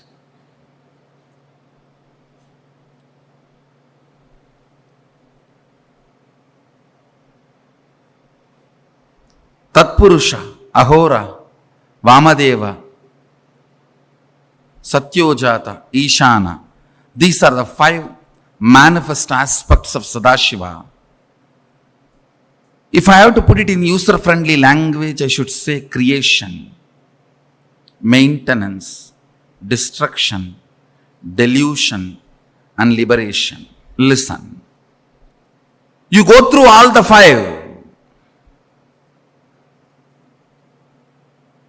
When you are in the mode of creation, if you add integrity, you will manifest Sadashiva's creation.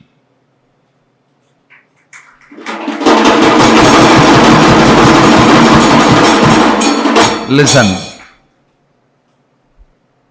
When you are in the mode of creation,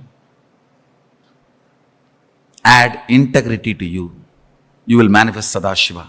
Let me repeat. When you are in the creation mode, add integrity to it. You may ask, what is creation mode? When you feel like doing something active. It can be your office work. It can be manifesting wealth. It can be doing something for name and fame, including career activities, or it can be physically creating something, art, painting, drawing, even sexual desires, activities, all these belong to creation. When you are in the creation mode, bring integrity to you, you will manifest Sadashiva. Your creativity plus integrity is Sadashiva's creation energy. Satyojata. Only from Satya, anything can be born. Jata means born. Satyojata means born out of integrity. Anything which is born out of integrity only will stand forever. So the creation phase of Sadashiva is Satyojata. In all your creativity,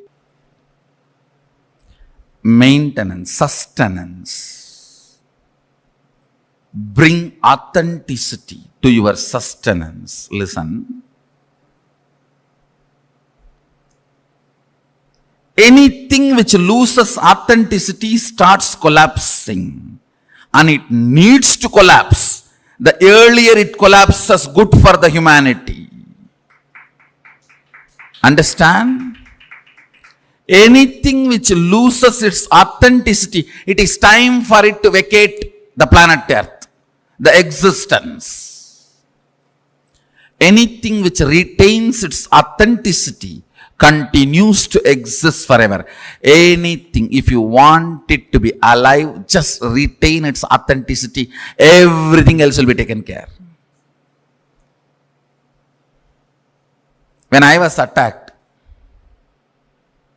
the only thing I decided, I will keep the authenticity of me and my Sangha. That's it. It cannot be destroyed. Authenticity.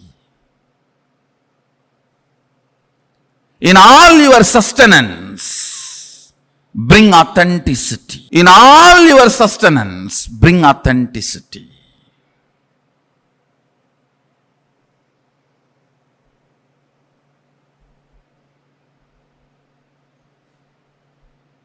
Whenever you are in a destructive mood, bring responsibility. Understand? If you feel responsible and destroy, it will always be the things needed to be destroyed. You will never destroy what should not be destroyed. You will always destroy what need to be destroyed immediately. With responsibility, destruction will be equivalent to rejuvenation, not just destruction. Irresponsibility leads to tantrum throwing, rioting destruction. It may look like Kalabhairava and Kali run riot on the cosmos, but they know precisely where to put the leg and where to put the hand, where to put the sword. It is too precise. The precision is not even one cell this side or that side.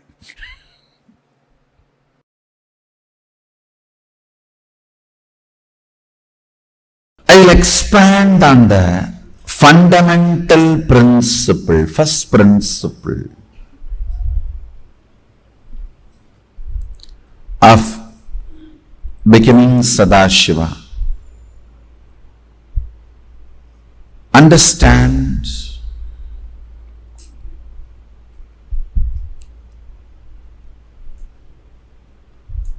the first principle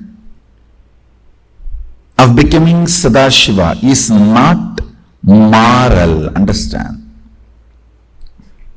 Before revealing the principle, I want you to know it is not moral, social, right, wrong. Right, wrong. I am giving you this as the first principle to have a superconscious breakthrough, becoming Sadashiva. Understand? It is directly from the revelations of Sadashiva. Vedas and Agamas are the revealed scriptures of Hinduism. They are not written scriptures. Please understand. Neither written nor compiled. Vyasa is only an organizer, not editor, compiler, writer. He is neither author nor compiler or editor. He is just an organizer of the Vedas and Agamas. So listen, the first principle is integrity. It needs to be understood. The first level of integrity only is the thought current you are cherishing with you and others, treating it as life. It's only a first level of integrity. Understand? Understand the words I am using. I am not saying the word you give it to others and the word you give it to yourself. I am giving you the grace. The word you give it to others and word you give it to yourself many times is a spontaneous lie. I am even ready to forget about that.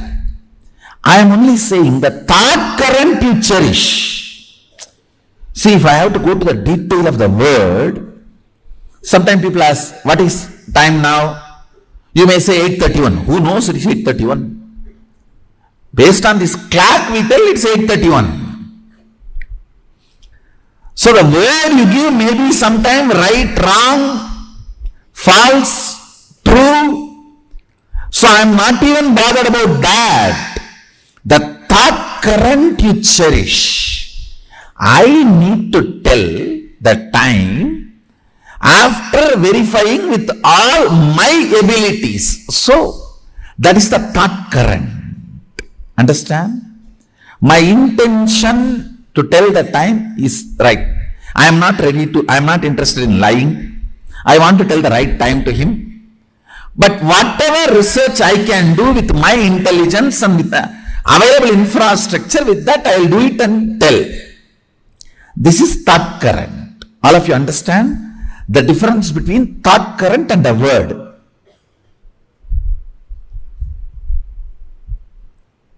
If I ask, is this camera recording? If you say yes, that is a word.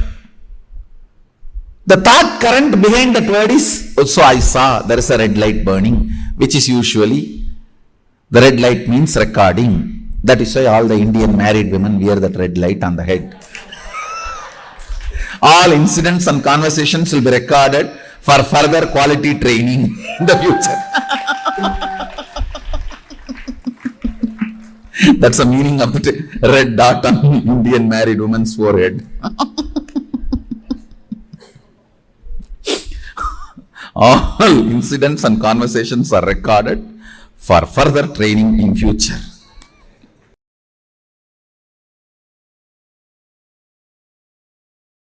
I'll define authenticity. Listen carefully.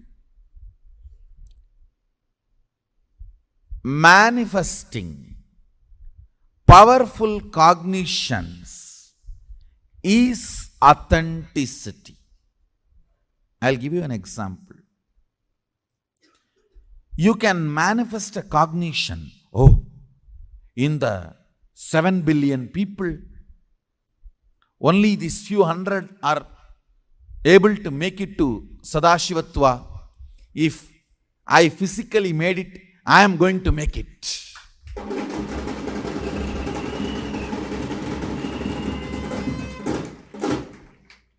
You can manifest this powerful cognition. If I physically make it, I am going to make it. Or you can say, I am not even able to come to morning yoga 3 minutes late. I am not even able to come to this integrity. How will I manifest powers? You can manifest that cognition also. Manifesting powerless cognitions is inauthenticity. Manifesting constantly powerful cognitions is authenticity.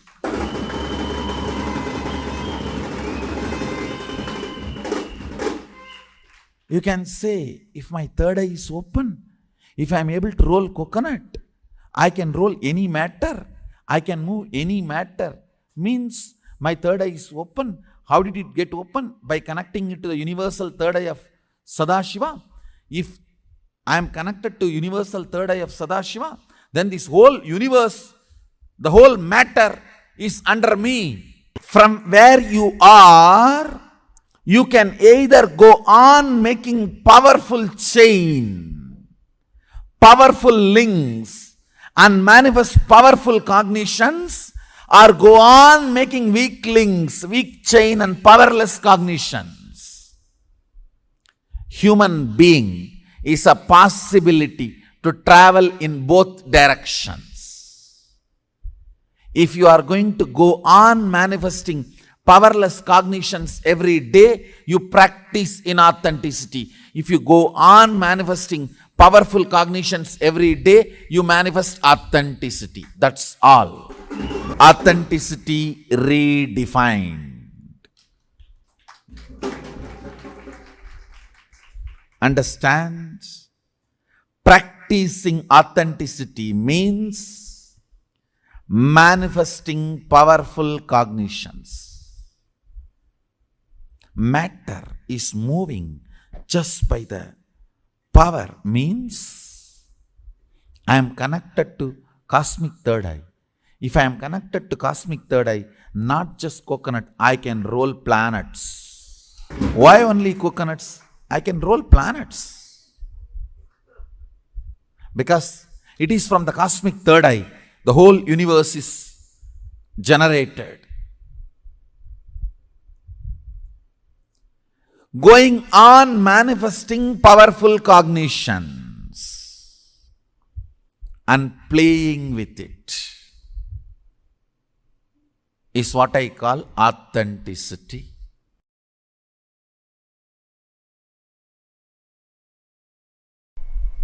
Fundamentally, the purpose of the life, not just human life,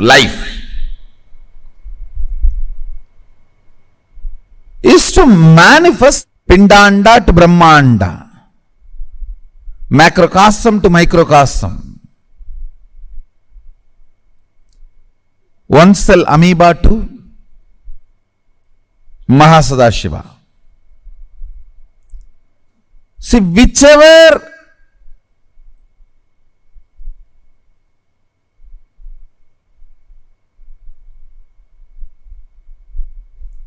part you are in this long journey, you may be just having physical growth, or having physical and psychological growth, or physical and psychological and conscious growth, or whatever level you may be there in this whole journey, supporting other beings in this journey is enriching.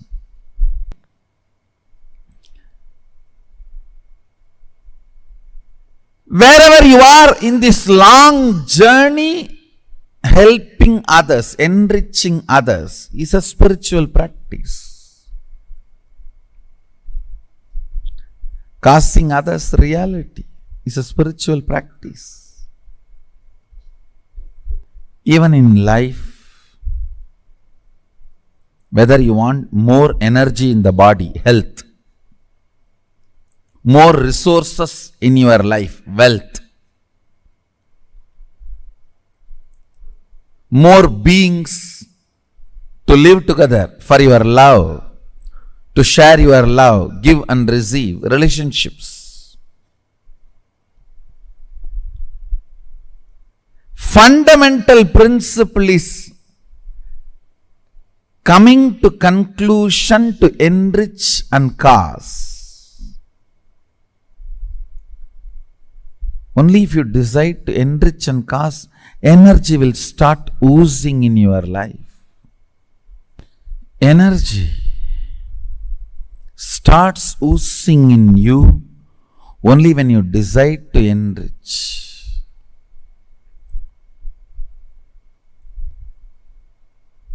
It expresses as health, it expresses as love, relationships, it expresses as resource in the life, like wealth.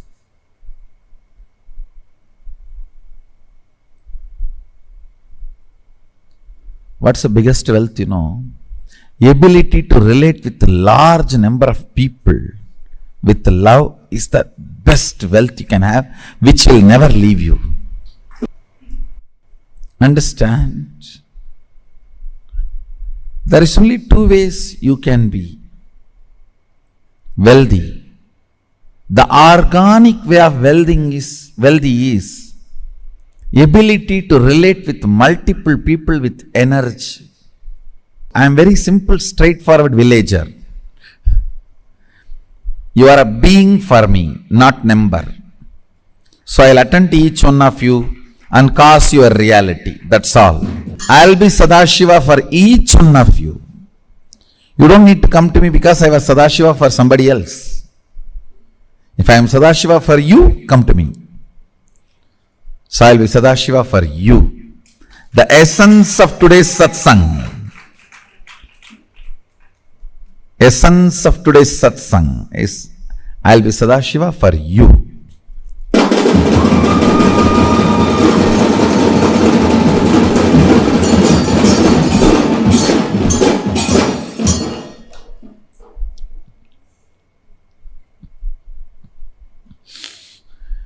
So,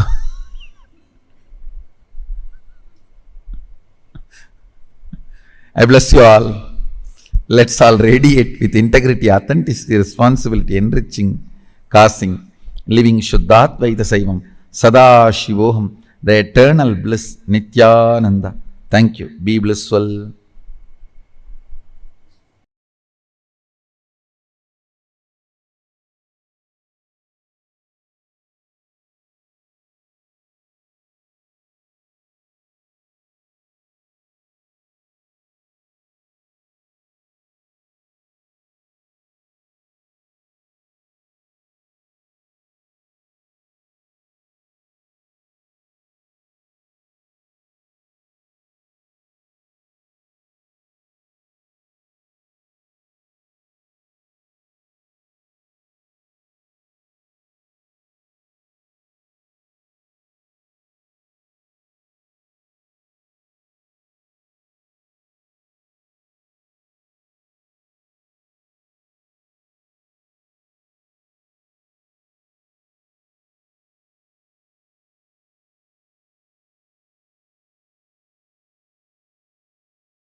So powerfully from Swamiji, we understood the depth of the four tattvas, I should say, beyond just their length, the logical understanding we normally have of integrity, of keeping to my word, or being on time, or the understanding of authenticity as just doing the best I can, responsibility. Everything, Swamiji took us to the depth of the understanding, like really what it means, and how Using these, we manifest Sadashiva. They're not some moral thing. They're not just something to make you do well in life. They are for you to manifest Sadashiva himself, to manifest Paramashiva himself. How many of you really understood that? That every act in life has to be aligned to that goal.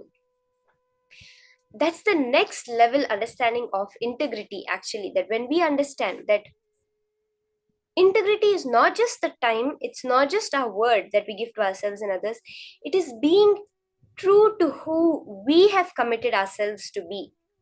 If you say, I want to be Paramashiva, aligning every part of your life towards that, aligning every word you speak towards that. As Swamiji said, that first principle that you have to have a superconscious breakthrough is integrity. When you want to become Sadashiva, what's the first thing you need to do? Get integrated. The thought current that you cherish about yourselves and others, cherishing that as your life. What does this exactly mean? Swamiji gives the example. If an elephant eats leaves, he is being integrated. If a lion eats meat, he is being integrated. Why? Because they are doing what they are known for. What is the thought current they cherish about themselves and others? You can understand it like this. They are doing that. But if an elephant starts to eat meat, then it is non-integrity. When you understand it like this, now when you are cherishing a thought current that with you and others, you're cherishing everyone in this world is Paramashiva and I am Paramashiva. Integrity means treating that as your life, your very life being, that yes, I am Paramashiva and everyone around me is Paramashiva.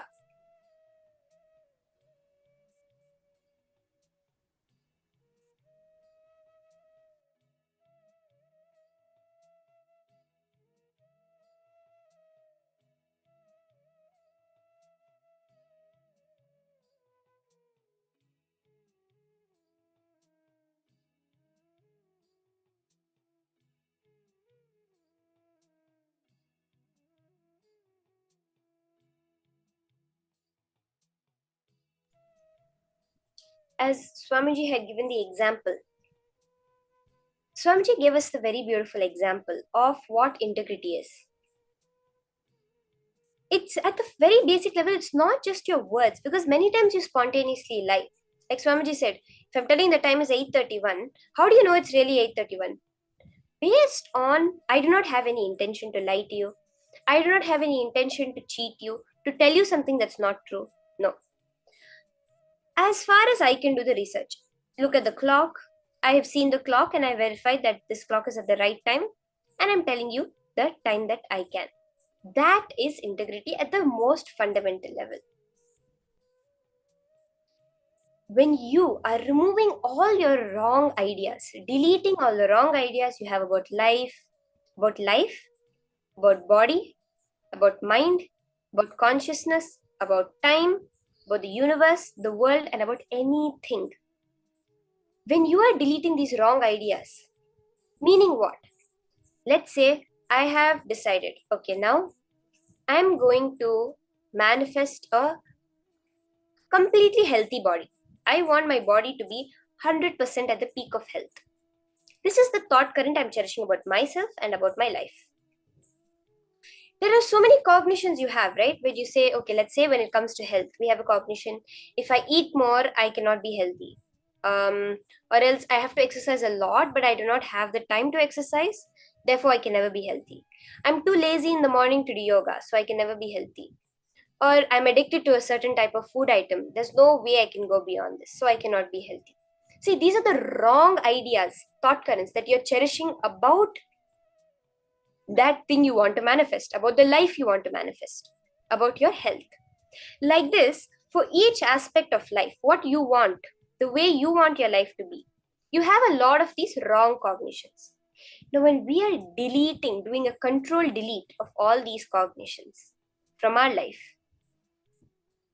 and building the new cognitions, the new software of functioning our life, that is integrity. It's not moral, it is a frequency. Swamiji very beautifully gives us an example. when let's say a fruit is getting rotten, if it's 20% rotten, you can cut out the 20% and eat the remaining 80%. But if a fruit is 99% rotten, you're not going to be thinking about that time. Oh no, this is a Kashmiri apple, this is a California orange. These are the exact words Swamiji uses. He says, you can't think about those things when you have it. You just have to throw the whole thing. The same way, now the mental setup we just have to do a control shift delete of it and open up our new possibilities and install a very new software, the software of Sadashiva.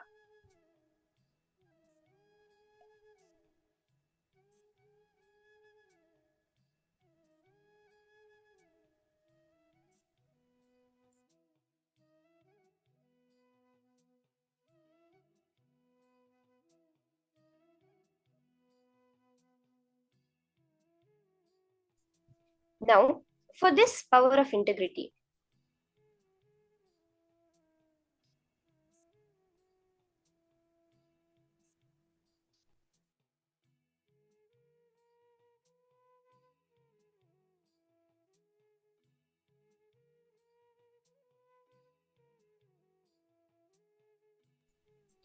for all of us, we have an intra-organ. Now, what is an intra-organ exactly? We understand internal organs. You have your heart, kidney, liver, esophagus, your eyes, your external organs, you have internal organs.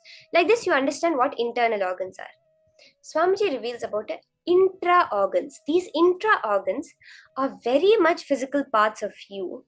They are a part of you, but they're not physical. Like, we cannot understand them as another organ. They are at a more subtle level, but they are there in every being. So there is one intra-organ called Vak. We understand about the intra-organ called the third eye. We have the pineal gland, and the pineal gland, which is the organ in our body, gets calcified when we take fluoride.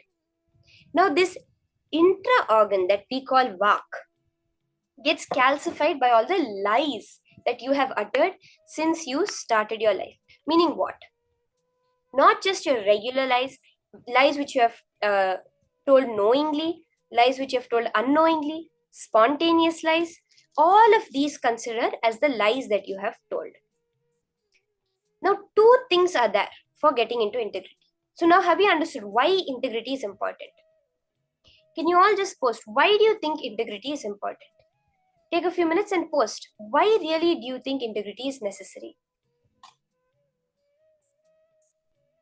Ma Christina, did you listen, Ma Christina channel Serato?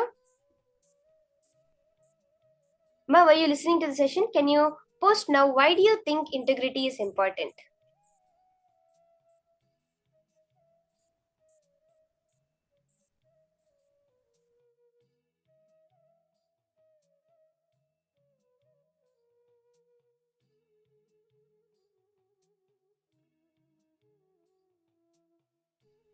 All the participants, just post, why do you think integrity is important? Yes, Ma Kalyanavati, Ma Chetan, all of you, just post a minute telling me, why do you think integrity is important? I just want to understand if you've all grasped what is the necessity of integrity.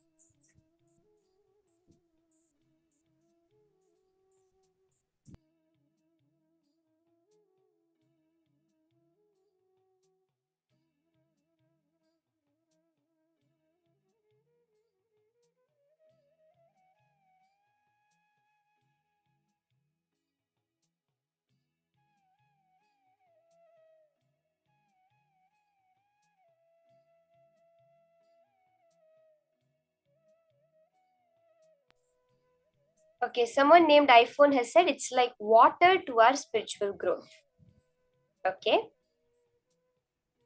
More details. What do you understand? Why is it so necessary for our spiritual growth? Even then, how does it? What's the exact science behind it that Swamiji had explained? Ma Sonia, Ma, what do you understand? Why do you need integrity?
Yes, Manita, you have posted integrity is necessary to open manifestations of the work we speak or words we speak or think. Yes, Ma, that is one level of it. But ultimately, it is for manifesting Sadashiva himself. What is the most ultimate thing that we can understand? See, Swamiji says that everybody is looking to realize themselves only.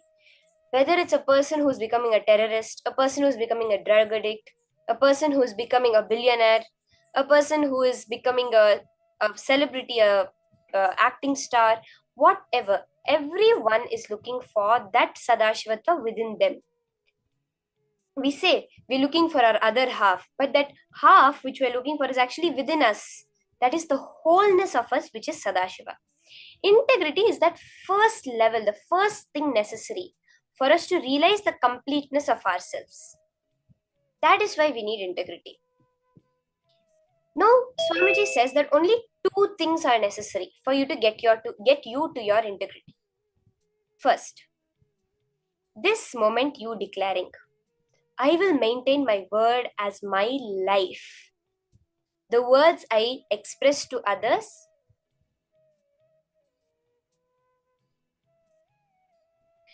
or words I cherish inside, those I will treat as my life.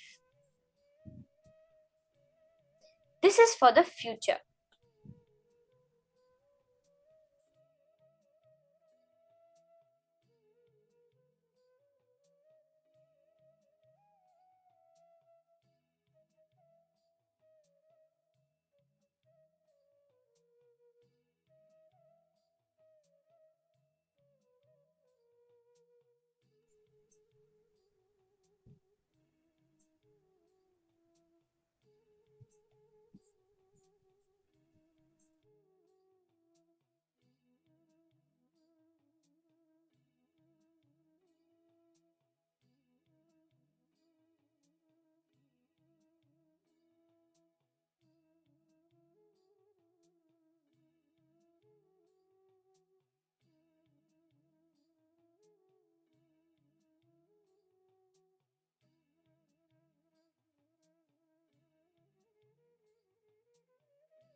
The second thing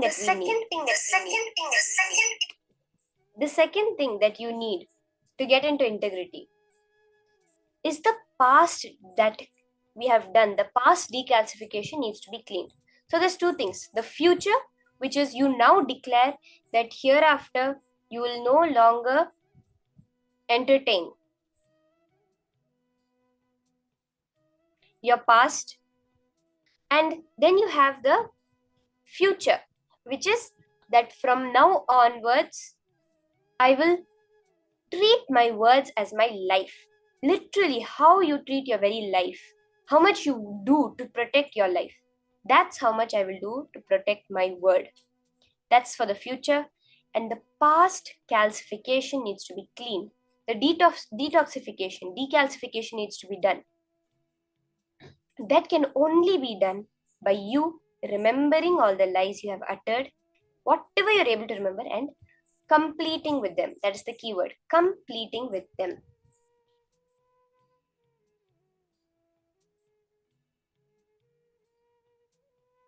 Now, that's the process we're going to be doing, okay? Very important process. Why? You want to manifest your reality. You want the world to work as you want it to work at the very basic level. So that's what we're going to be doing now. decalcifying this bark, this intra organ called the bark within our throat, that is completely now covered up, not able to manifest due to the lies we have uttered.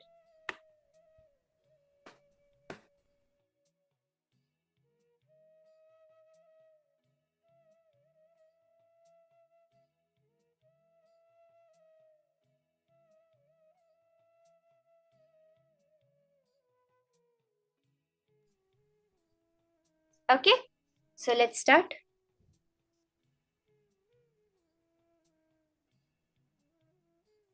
Let's start this process. Look into your life. List down all the words, promises, commitments that you have given to yourself and to others which you did not honor and fulfill, or withdraw, and thereby did not restore integrity. This is the first step. Look into your life. All the words that you have given, it can be as simple as you told your friend you would meet her you would call her up in a couple of hours and you did not do it. But you never told her, I'm sorry, I didn't pick up your call, nor did you call her.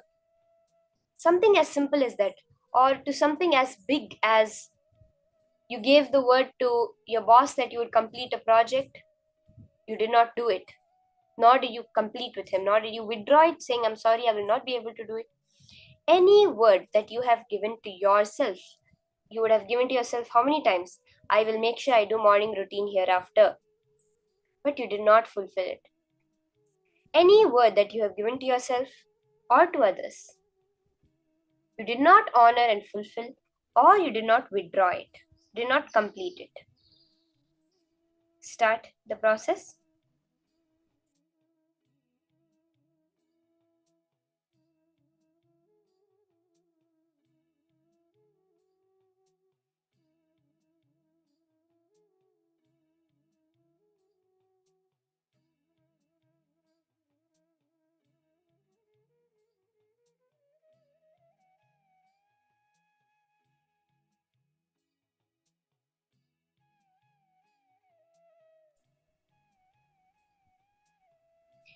It may be when you were really small, you went and told, you said, I will become a doctor when I grow up.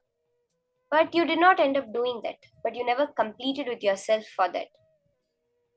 Any word from your youngest stage, you can go backwards, you can start yesterday, the last week, the last year, and go backwards and go till your earliest incident that you're able to remember. All the lies that you have ever uttered, not completed or fulfilled it.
Now, once you have written down in your life all these promises, words that you have given but not fulfilled, complete with those. Either fulfill your declarations or else call up the person that you gave it to. If you're not in touch with them, just complete to yourself with them. Withdraw the commitment or else fulfill it now. If you have declared to yourself to make something happen, you did not do it. Now, declare to yourself and either fulfill it, redeclare it and fulfill it, or else withdraw those commitments. For each and every commitment, each and everything from your childhood, from the first thing you remember, now complete it or else withdraw it. Let's now do the second step of this process.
As each of you are writing down, I just wanted to explain to all the participants.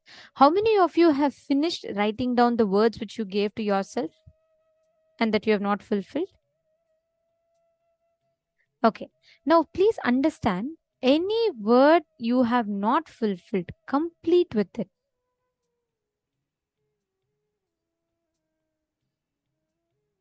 Ma Navamani, see, it is not about that, Ma. If you understand, you have put a situation with a conflict in your family because of the promise you had given. See, if you are not able to fulfill the word, at least complete it and withdraw it. If you complete it, if you realize that, okay, I have given a word. For example, if I tell you, in 2 minutes, I'm going to be coming and starting the power manifestation. But in 2 minutes, I do not start the power manifestation. Then it is a non-integrity of my word. And I am responsible to fulfill that word. Are you understanding?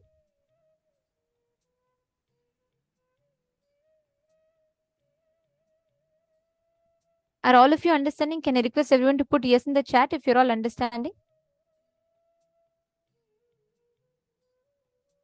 All the participants, if you're all understanding, can I request everyone to put yes in the chat? Okay, great.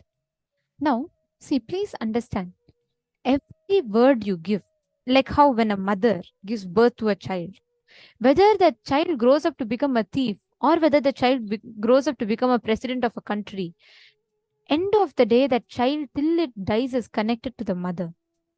Same way, every word you give, whether it is a good word, like something that's going to give a life to someone, or whether it is something that will take away someone's life, both are connected to you, even if you just casually utter the words. That is why your words have power. It is vak. You all, I don't know how many of you would have read this in the news. During the whole lockdown time, right? India had the lockdown during the COVID-19. You all should know Ganga, the river Ganga, became so clean. The pollution reduced drastically. Just that around 6 months' time that planet Earth faced massive lockdowns in all countries. During that time, the hole in the ozone layer started healing so much. It experienced so much of healing. We just need to understand. Swamiji will always say, you don't need to clean Ganga. You don't need to clean the river. If you just stop polluting, that is enough. The river will just clean itself.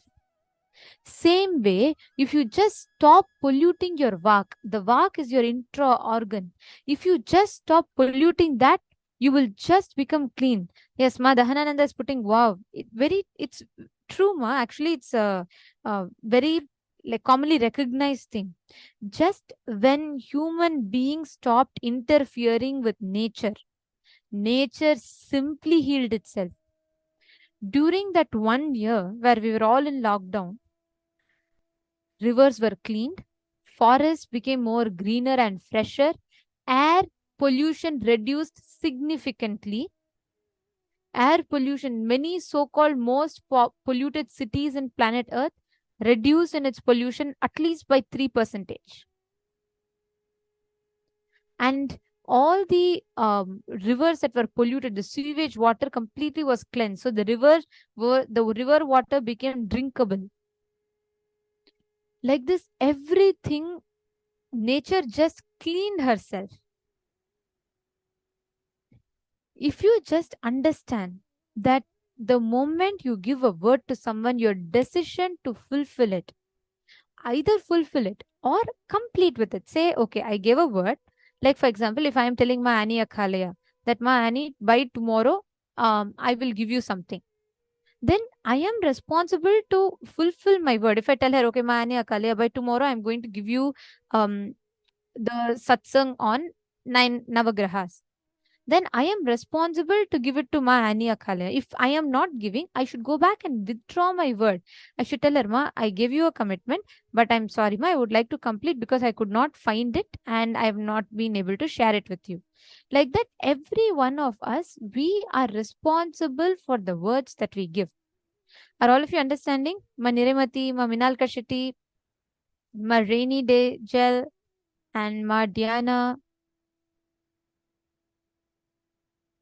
Sandra Sahai. Okay, great. Now, understand your one decision to stop polluting your vak is enough. Just your decision to stop polluting your vak is powerful enough. It will simply make you manifest the power of vak. Means every word you utter will become reality. Any word that you utter will become reality. If you declare, I want to manifest rain now, it will simply rain. In Gurukul, that is why we all have this practice. There's this one incident I would have shared before, but I'll just share it again. I really love this one incident. I was very new to Gurukul at that time. And what happened was, in Gurukul, we always have this. We have something called passion time in the evening. Okay. So this passion time is where kids will be given, like, if you're interested in website designing, you will be trained in website designing. If you're interested in Alankar, you will learn Alankar. If you're interested in, like, let's say temple arts, you'll be learning temple arts. Like that, there'll be different things that we'll be given time for. This was very beautiful incident that happened where two groups of kids, okay? One group was playing and another group of kids were building temple. With the clay mud, they were building temple for their small, they all built the small miniature temples and all that. So what happened was, once it was so hot when the group of kids were playing, they said, oh, the ground is so hot. Only if it is cooled down, then we can play with it. So what these guys did, this group of kids, they connected to Swamiji and they said, Swamiji, if I am integrated to Swamiji, the rain should come now. It should rain now. And the moment these kids declared, almost as if the shower is turning on, it started raining. It started raining like so heavily. I was a witness to this whole thing. And on the other hand, the group of kids that were building temple said, Swamiji, we need dry weather for temple to be built. So if we need to build temple, we can't have it raining. Then our temple would dissolve. So they said, okay, if I am integrated to Swamiji and if I am in oneness with nature, right now, let Varuna Deva stop the rain. The rain absolutely stopped. Like almost at that instant, like as if you turn off the shower, right? It'll just stop. Like that, it stopped. And this went on and on and on. It was going on. Like these kids will say, okay, it should rain now. Then the other group of kids will say, no, it should stop now. This went on. Like it'll rain, abruptly stop. It'll rain, it'll abruptly stop. It'll rain, it'll abruptly stop. This went on, and all the Adinavasis were like, oh my God, Swamiji, I can't do any work. I'm trying to, go from one place. Suddenly it's raining and stopping. What is the reason? Somehow our principal got these complaints and he came to Gurukul and he said, hey, what are you kids doing? And then they didn't listen. I'm a witness to this. Even now as I share, I just get goosebumps with this. And these kids said, no, I want it to rain. One more kids were like, I want it to stop. And the rain is like starting, stopping, starting and stopping. Finally, Swamiji had come to Gurukul and Swamiji said that, tell the Gurukul kids, see, you guys, all of you are integrated. So you all come to one decision and tell. Swamiji said that Swamiji got a message from Varuna Deva. Means Swamiji continuously got this thing. Varuna Deva is asking Swamiji, whom should I listen to? Both kids are saying, one group of kids are saying, if I'm integrated, it should rain. And one more group is saying, if I'm integrated, it should stop. Both are integrated. Whom should I listen to? Then Swamiji came and said, hey, come on, kids, all of you stop now. Let it rain. And then the whole thing settled. That is literally the lifestyle in Gurukul. When you manifest, when you harness the power of integrity, you will know nothing on the outside has power over you. The moment you declare with the power of your word, the power of your declaration, you'll be able to change things. Now, with that understanding, each of you, every one of you here are going to manifest the power of Vak. Okay, where you're going to be manifesting Swamiji through you. Completely just declare and decide that you're going to be connecting in oneness and decide that you're all going to be manifesting this space where the moment you declare, you're going to be making it happen. You're just going to be manifesting that as reality. And what you're going to be doing is, any of your friends, you're just going to be calling and blessing your friends. That's all. Just bless them. You just call any of your near and dear ones and bless them. Okay. Before that, how many of you are committing to be in integrity from now? Can I request every one of you to type it out in the chat? Just declare Integrity, from when you're now. making the declaration, it applies in all aspects. Starting from you being integrated to the sessions, coming on time, and in every level. It is literally, see, integrity is not a morality. It is a power. It is the power of your words. Only when you start living it from today onwards, you decide, and then you start living it, you will see how in every aspect of your life it integrates you and empowers you. So now, let us all consciously make a declaration. If you just decide now, if you decide this moment, all your past integrity, forget about it. You could have just lied every moment in your past. That's fine. Totally fine. It's okay. Leave it. From now, decide to stop polluting your vak. Understand vak is as alive in you, as alive as your eyes, as alive as your sense of hearing.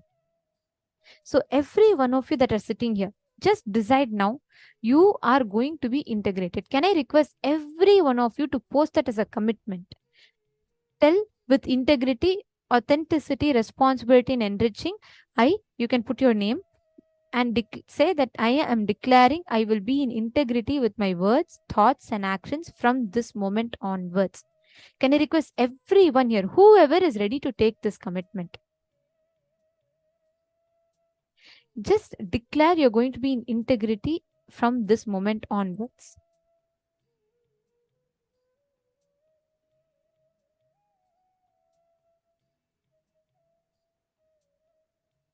Can I request everyone to post? Whoever is ready to commit to that.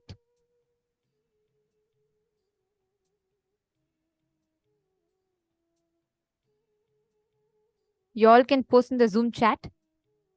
Whoever is committing, you all can post.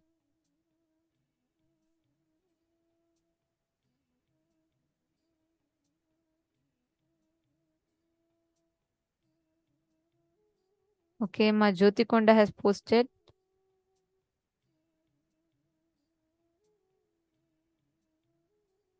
Come on, every one of you, please post your declaration.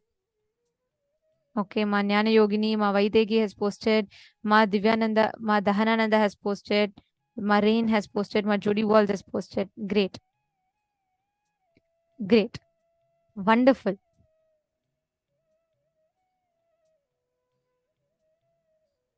Okay, Ma Chetana, Ma Anita, and Madonna has posted. Maishan Miao has posted. Great. Wonderful.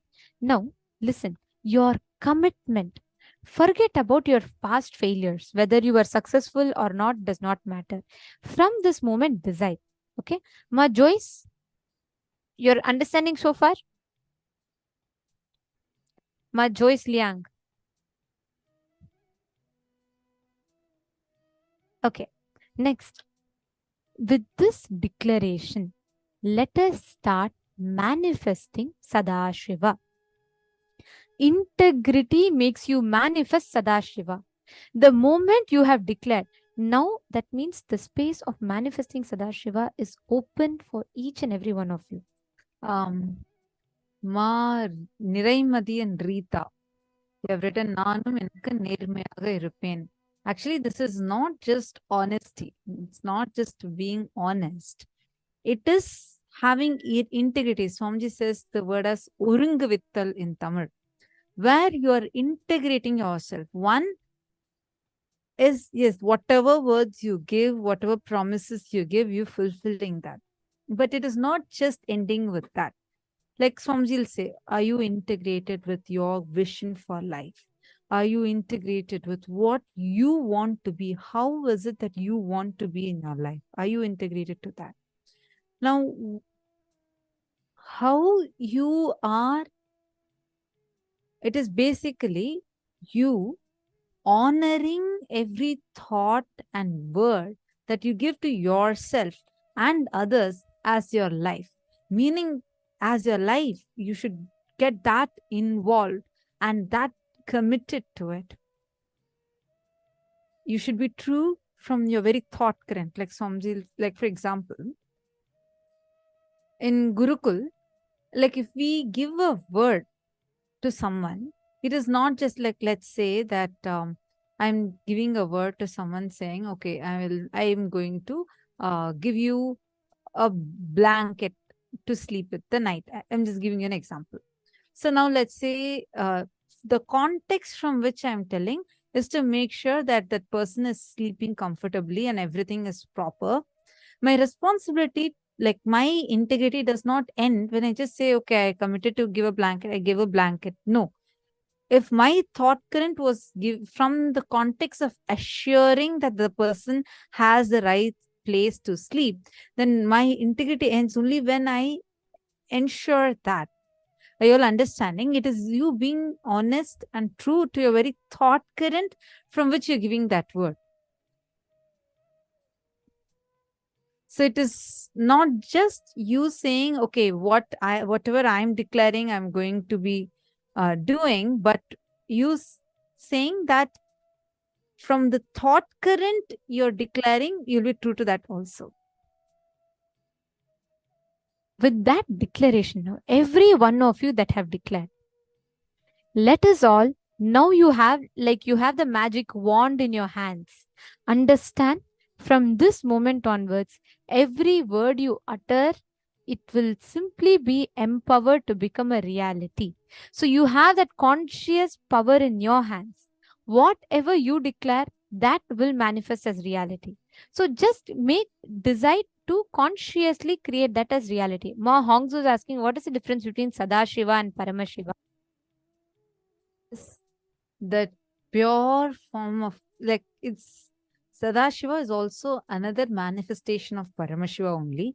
Whenever Swamiji has told, whenever Swamiji refers to Sadashiva, Paramashiva, Mahasadashiva, Shiva, all of these Swamiji is referring to the same pure, the ultimate Godhead of Hinduism.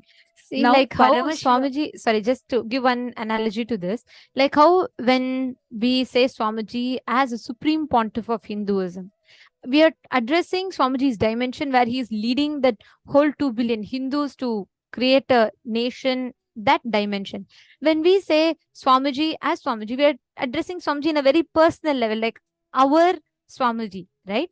When we say Swamiji as like an avatar, we are talking about the Paramashiva dimension of Swamiji, like as he as a god, like giving us all with powers, boons, blessings, everything.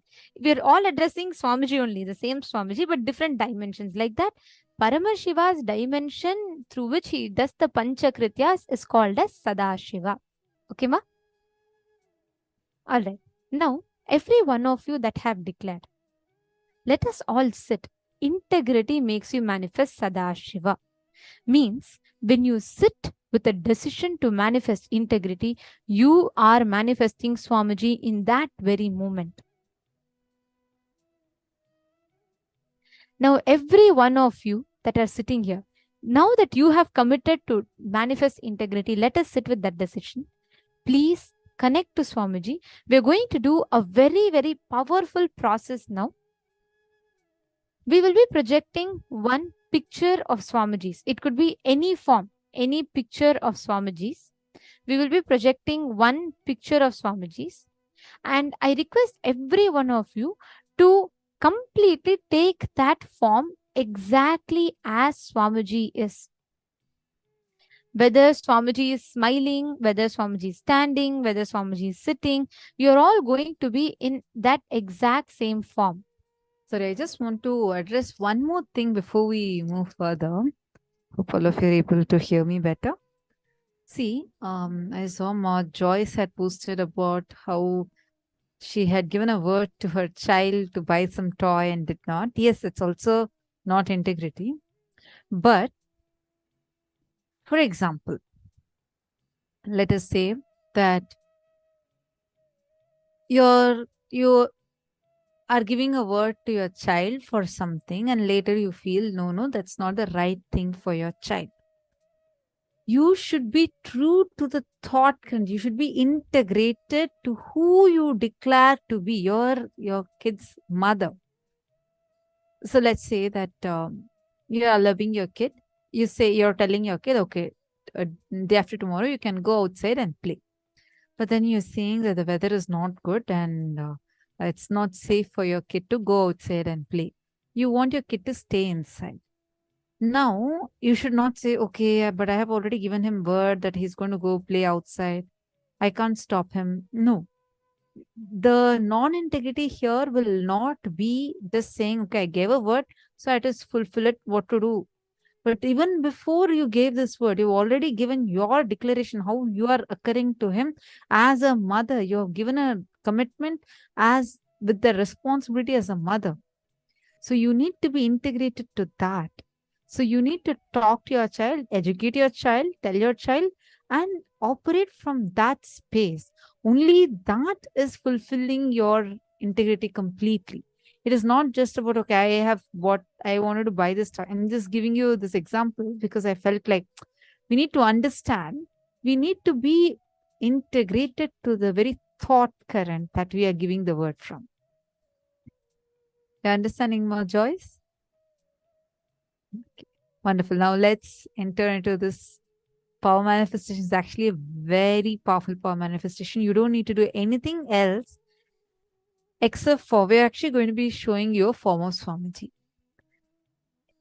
You are going to sit or stand, but be exactly like that form of Swamiji. That same smile, same way your eyes moving, and the same exact position of hands, everything. You're going to visualize yourself as Swamiji. With the power of Vak, that declaration you have made, and when you're sitting like this, first thing that will start happening is you'll even start having the divine fragrance that's emanating from you.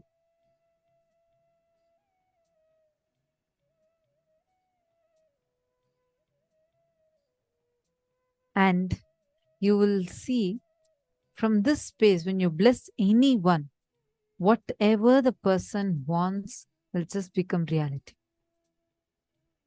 Literally, you're going to be manifesting Swamiji through you.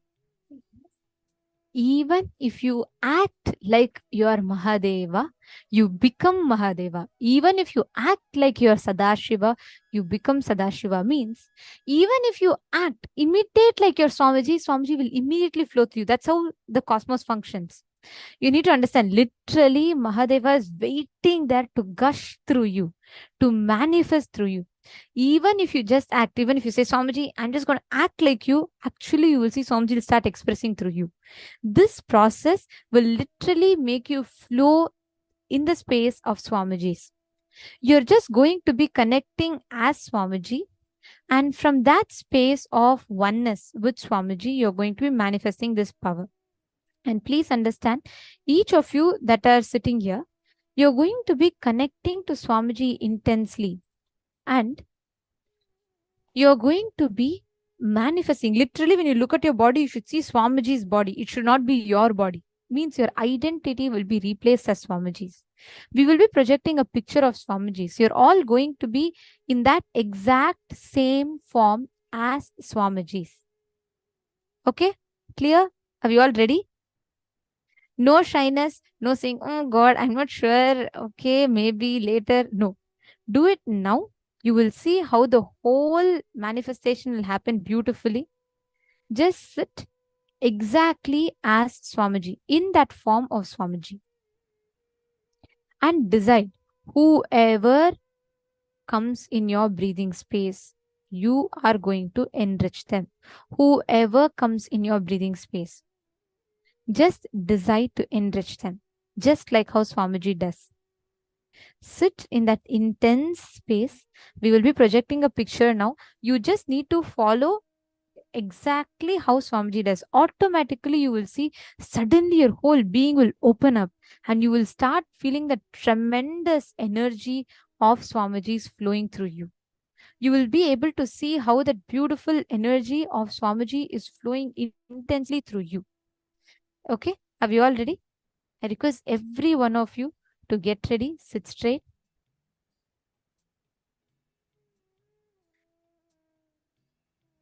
All right. We will now be projecting the picture for all of you. Connect intensely. However Swamiji's form is, however Swamiji's eyes are, you're going to be exactly replicating that same way. If Swamiji is smiling, you'll also be smiling. If Swamiji is holding his hands and blessing, you also will be doing the same. Okay? Ready? Just you will see this is one of the most powerful process and one of the most beautiful processes to do. You will just enjoy this thoroughly, because the only thing, this is the most easiest way, because the only thing you need to do in this is act like your Swamiji. You don't even need to become, just act.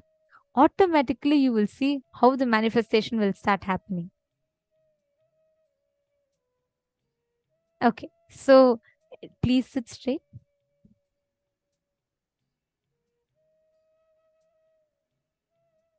Sit with your head, neck and spine in a straight line.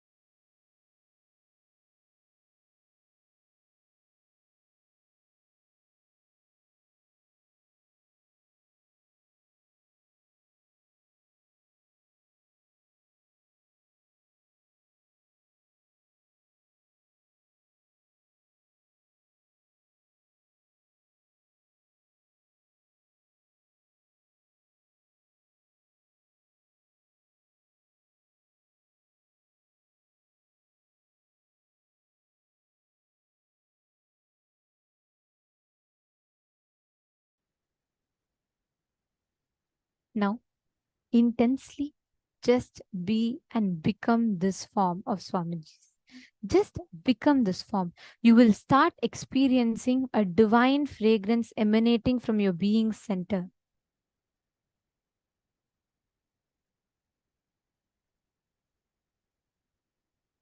Just sit like this form, exactly how Swamiji's hands are, exactly how Swamiji is sitting, with that same smile. You will see the moment you start sitting like this, you will start mirroring that same space as Swamiji's. Come on, Ma Dhanalakshmi, Ma Sonia, Ma Chetana, the same way how royally Swamiji is sitting. See, sit like that. Put your legs folded. If you can, of course, you can keep your legs folded. Then put your hands, shoulders broad. That smile like Swamiji's. See, when you look at yourself, you should just experience, oh, it's Swamiji sitting. Every one of you, come on, sit exactly in the way that Swamiji is shown.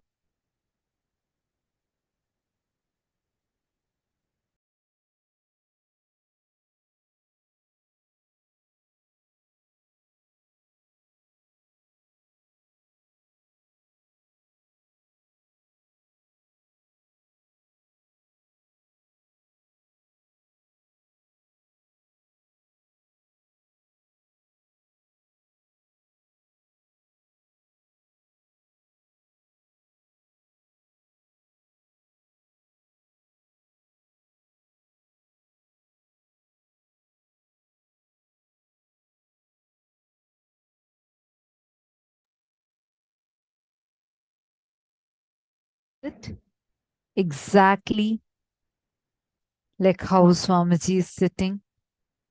Sit exactly in the same form, with the same smile.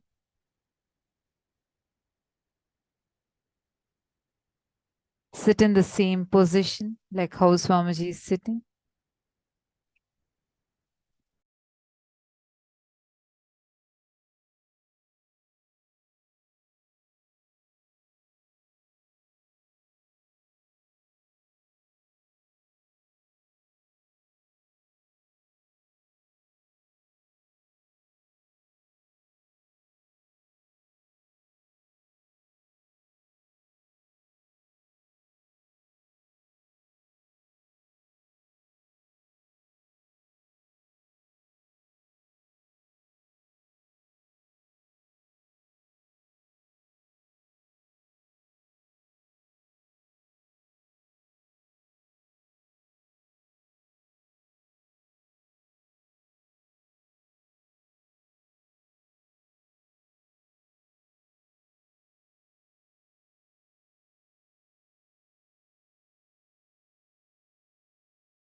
Your hands should be exactly like how Swamiji's hands are, with the same face expression. Everything should be exactly like Swamiji. How many of you are already feeling that Swamiji is intensely manifesting through you? Wonderful. Now,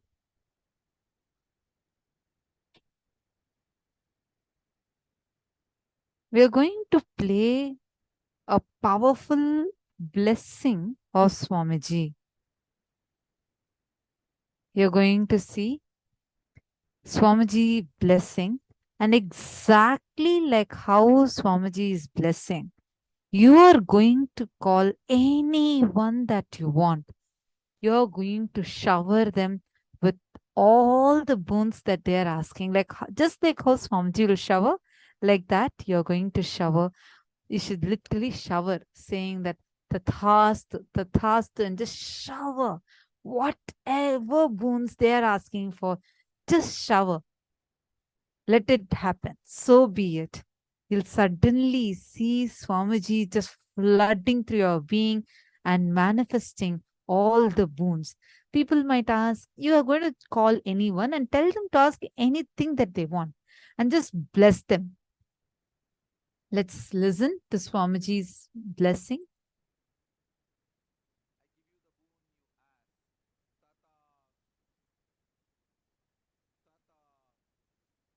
Tatast.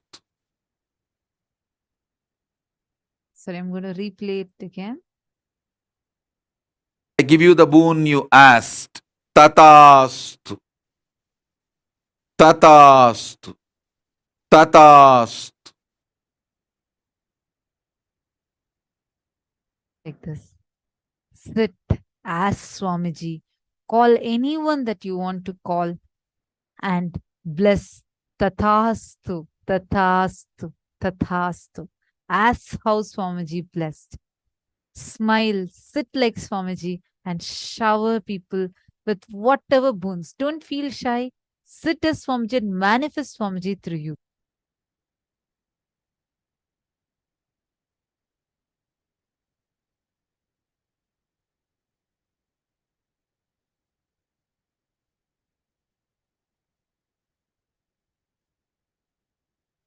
I give you the boon you asked. Tatast. Tatast. Tatast.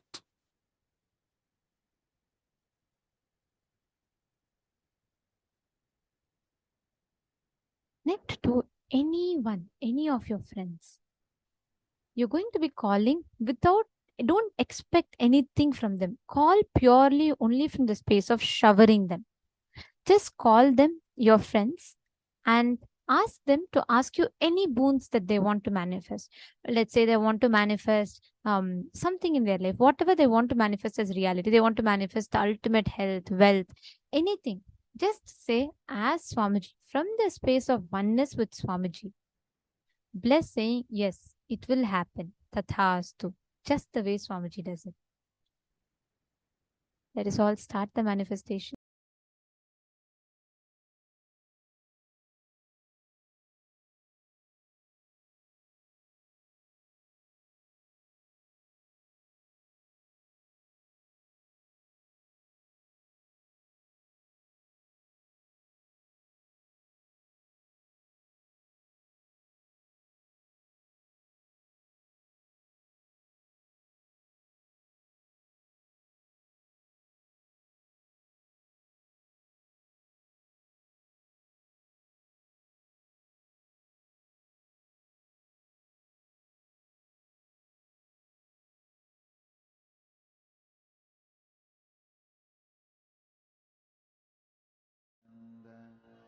Paramashivoham.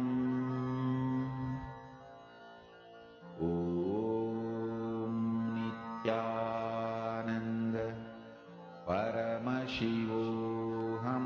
Come on, we request every one of you to start. Just call your friends and let's start the manifestation. Nithyananda Paramashivoham.